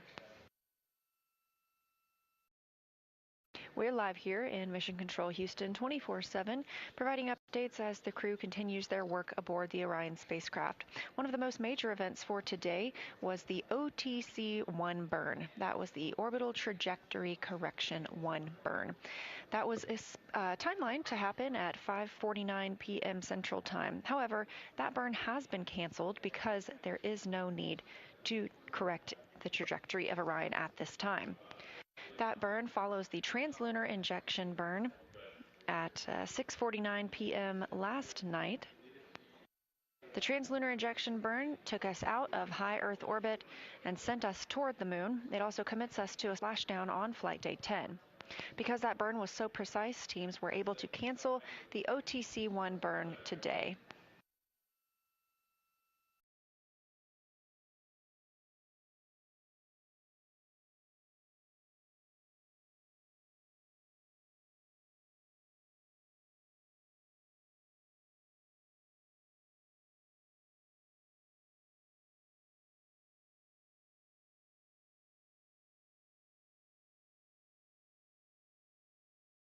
And a quick correction, the briefing for tomorrow afternoon is at 5:15 p.m. Eastern. This is the channel you'll need to look for that on, and we will continue our communications and coverage on our second YouTube stream.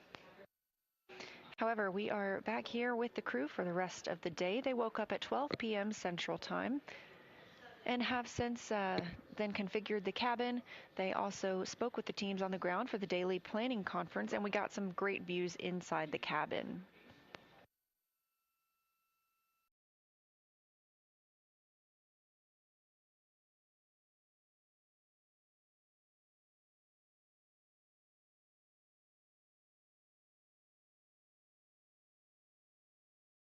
With that burn cancellation for today, the crew now has a little more free time on their schedule after having a very, very busy first two flight days with launch on April 1st and translunar injection burn on April 2nd. They do have a handful of timelined events for today, however, including filming a video of the potable water dispenser. This is how the crew accesses water during the mission. There are 4 water tanks on Orion, and they are able to fill drink bags as well as rehydrate the food that they eat while on the mission.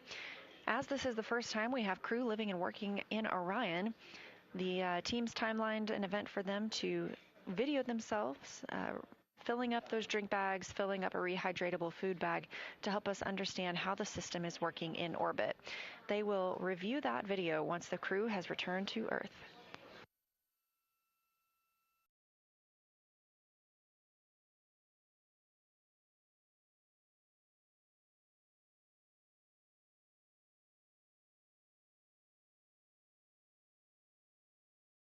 There are a handful of medical devices on the spacecraft as well, and so other things the crew will be working on today is checking out those medical devices. One of those is the electrocardiogram device.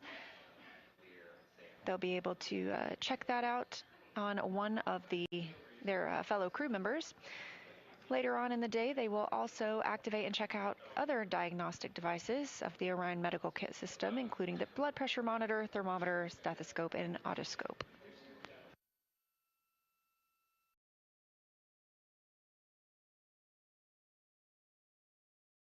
And staying in that medical timeline, the crew will also be conducting a CPR demonstration. They'll be using their medical emergency procedures to simulate methods to treat an airway obstruction if one were to occur on Orion.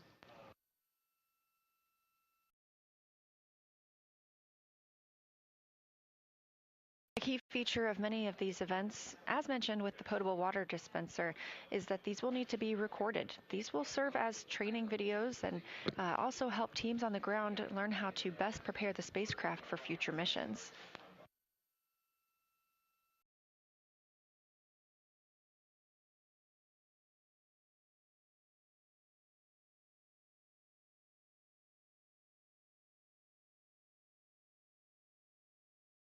Later this evening, it looks like about 10 p.m.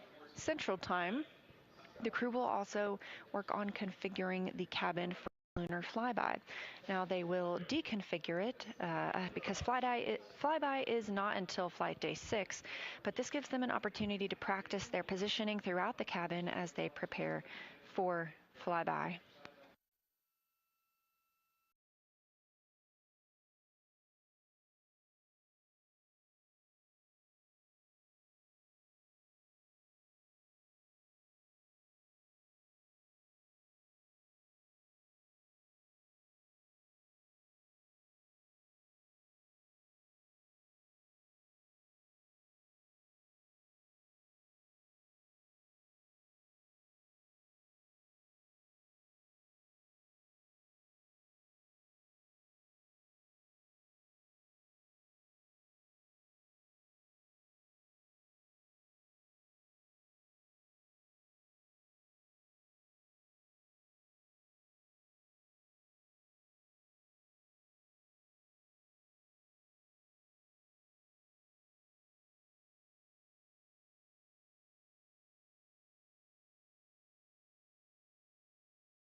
Integrity, Houston, with a status and a timeline, Delta.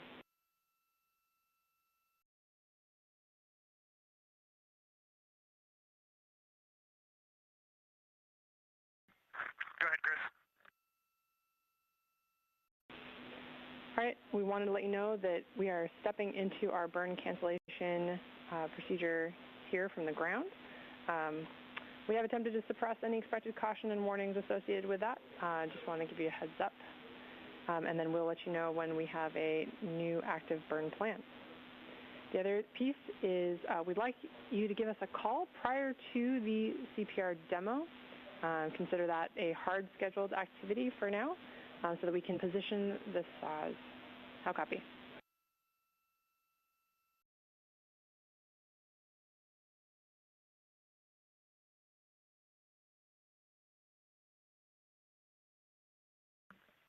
Copy all, and let me know when you're ready for me to start exercise. All right, Reed, I will let you know.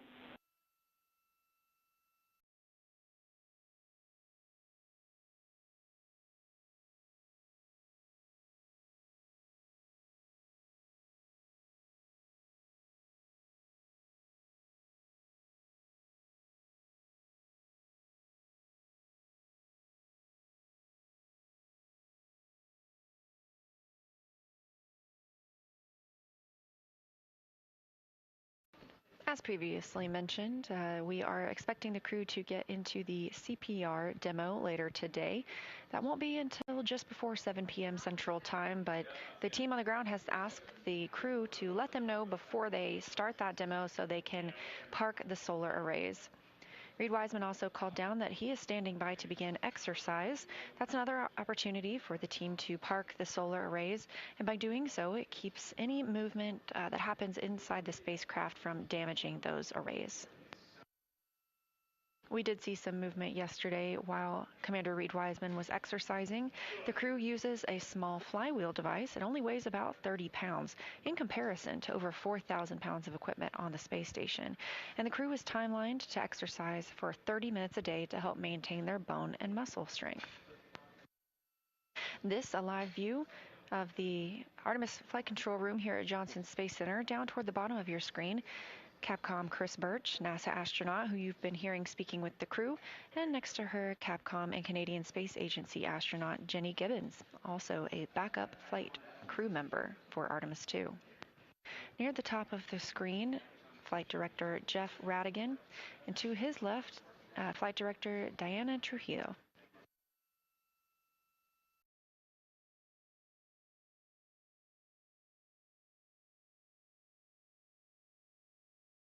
On the left side of your screen, a live view from the Orion spacecraft, now over 112,000 miles away from Earth.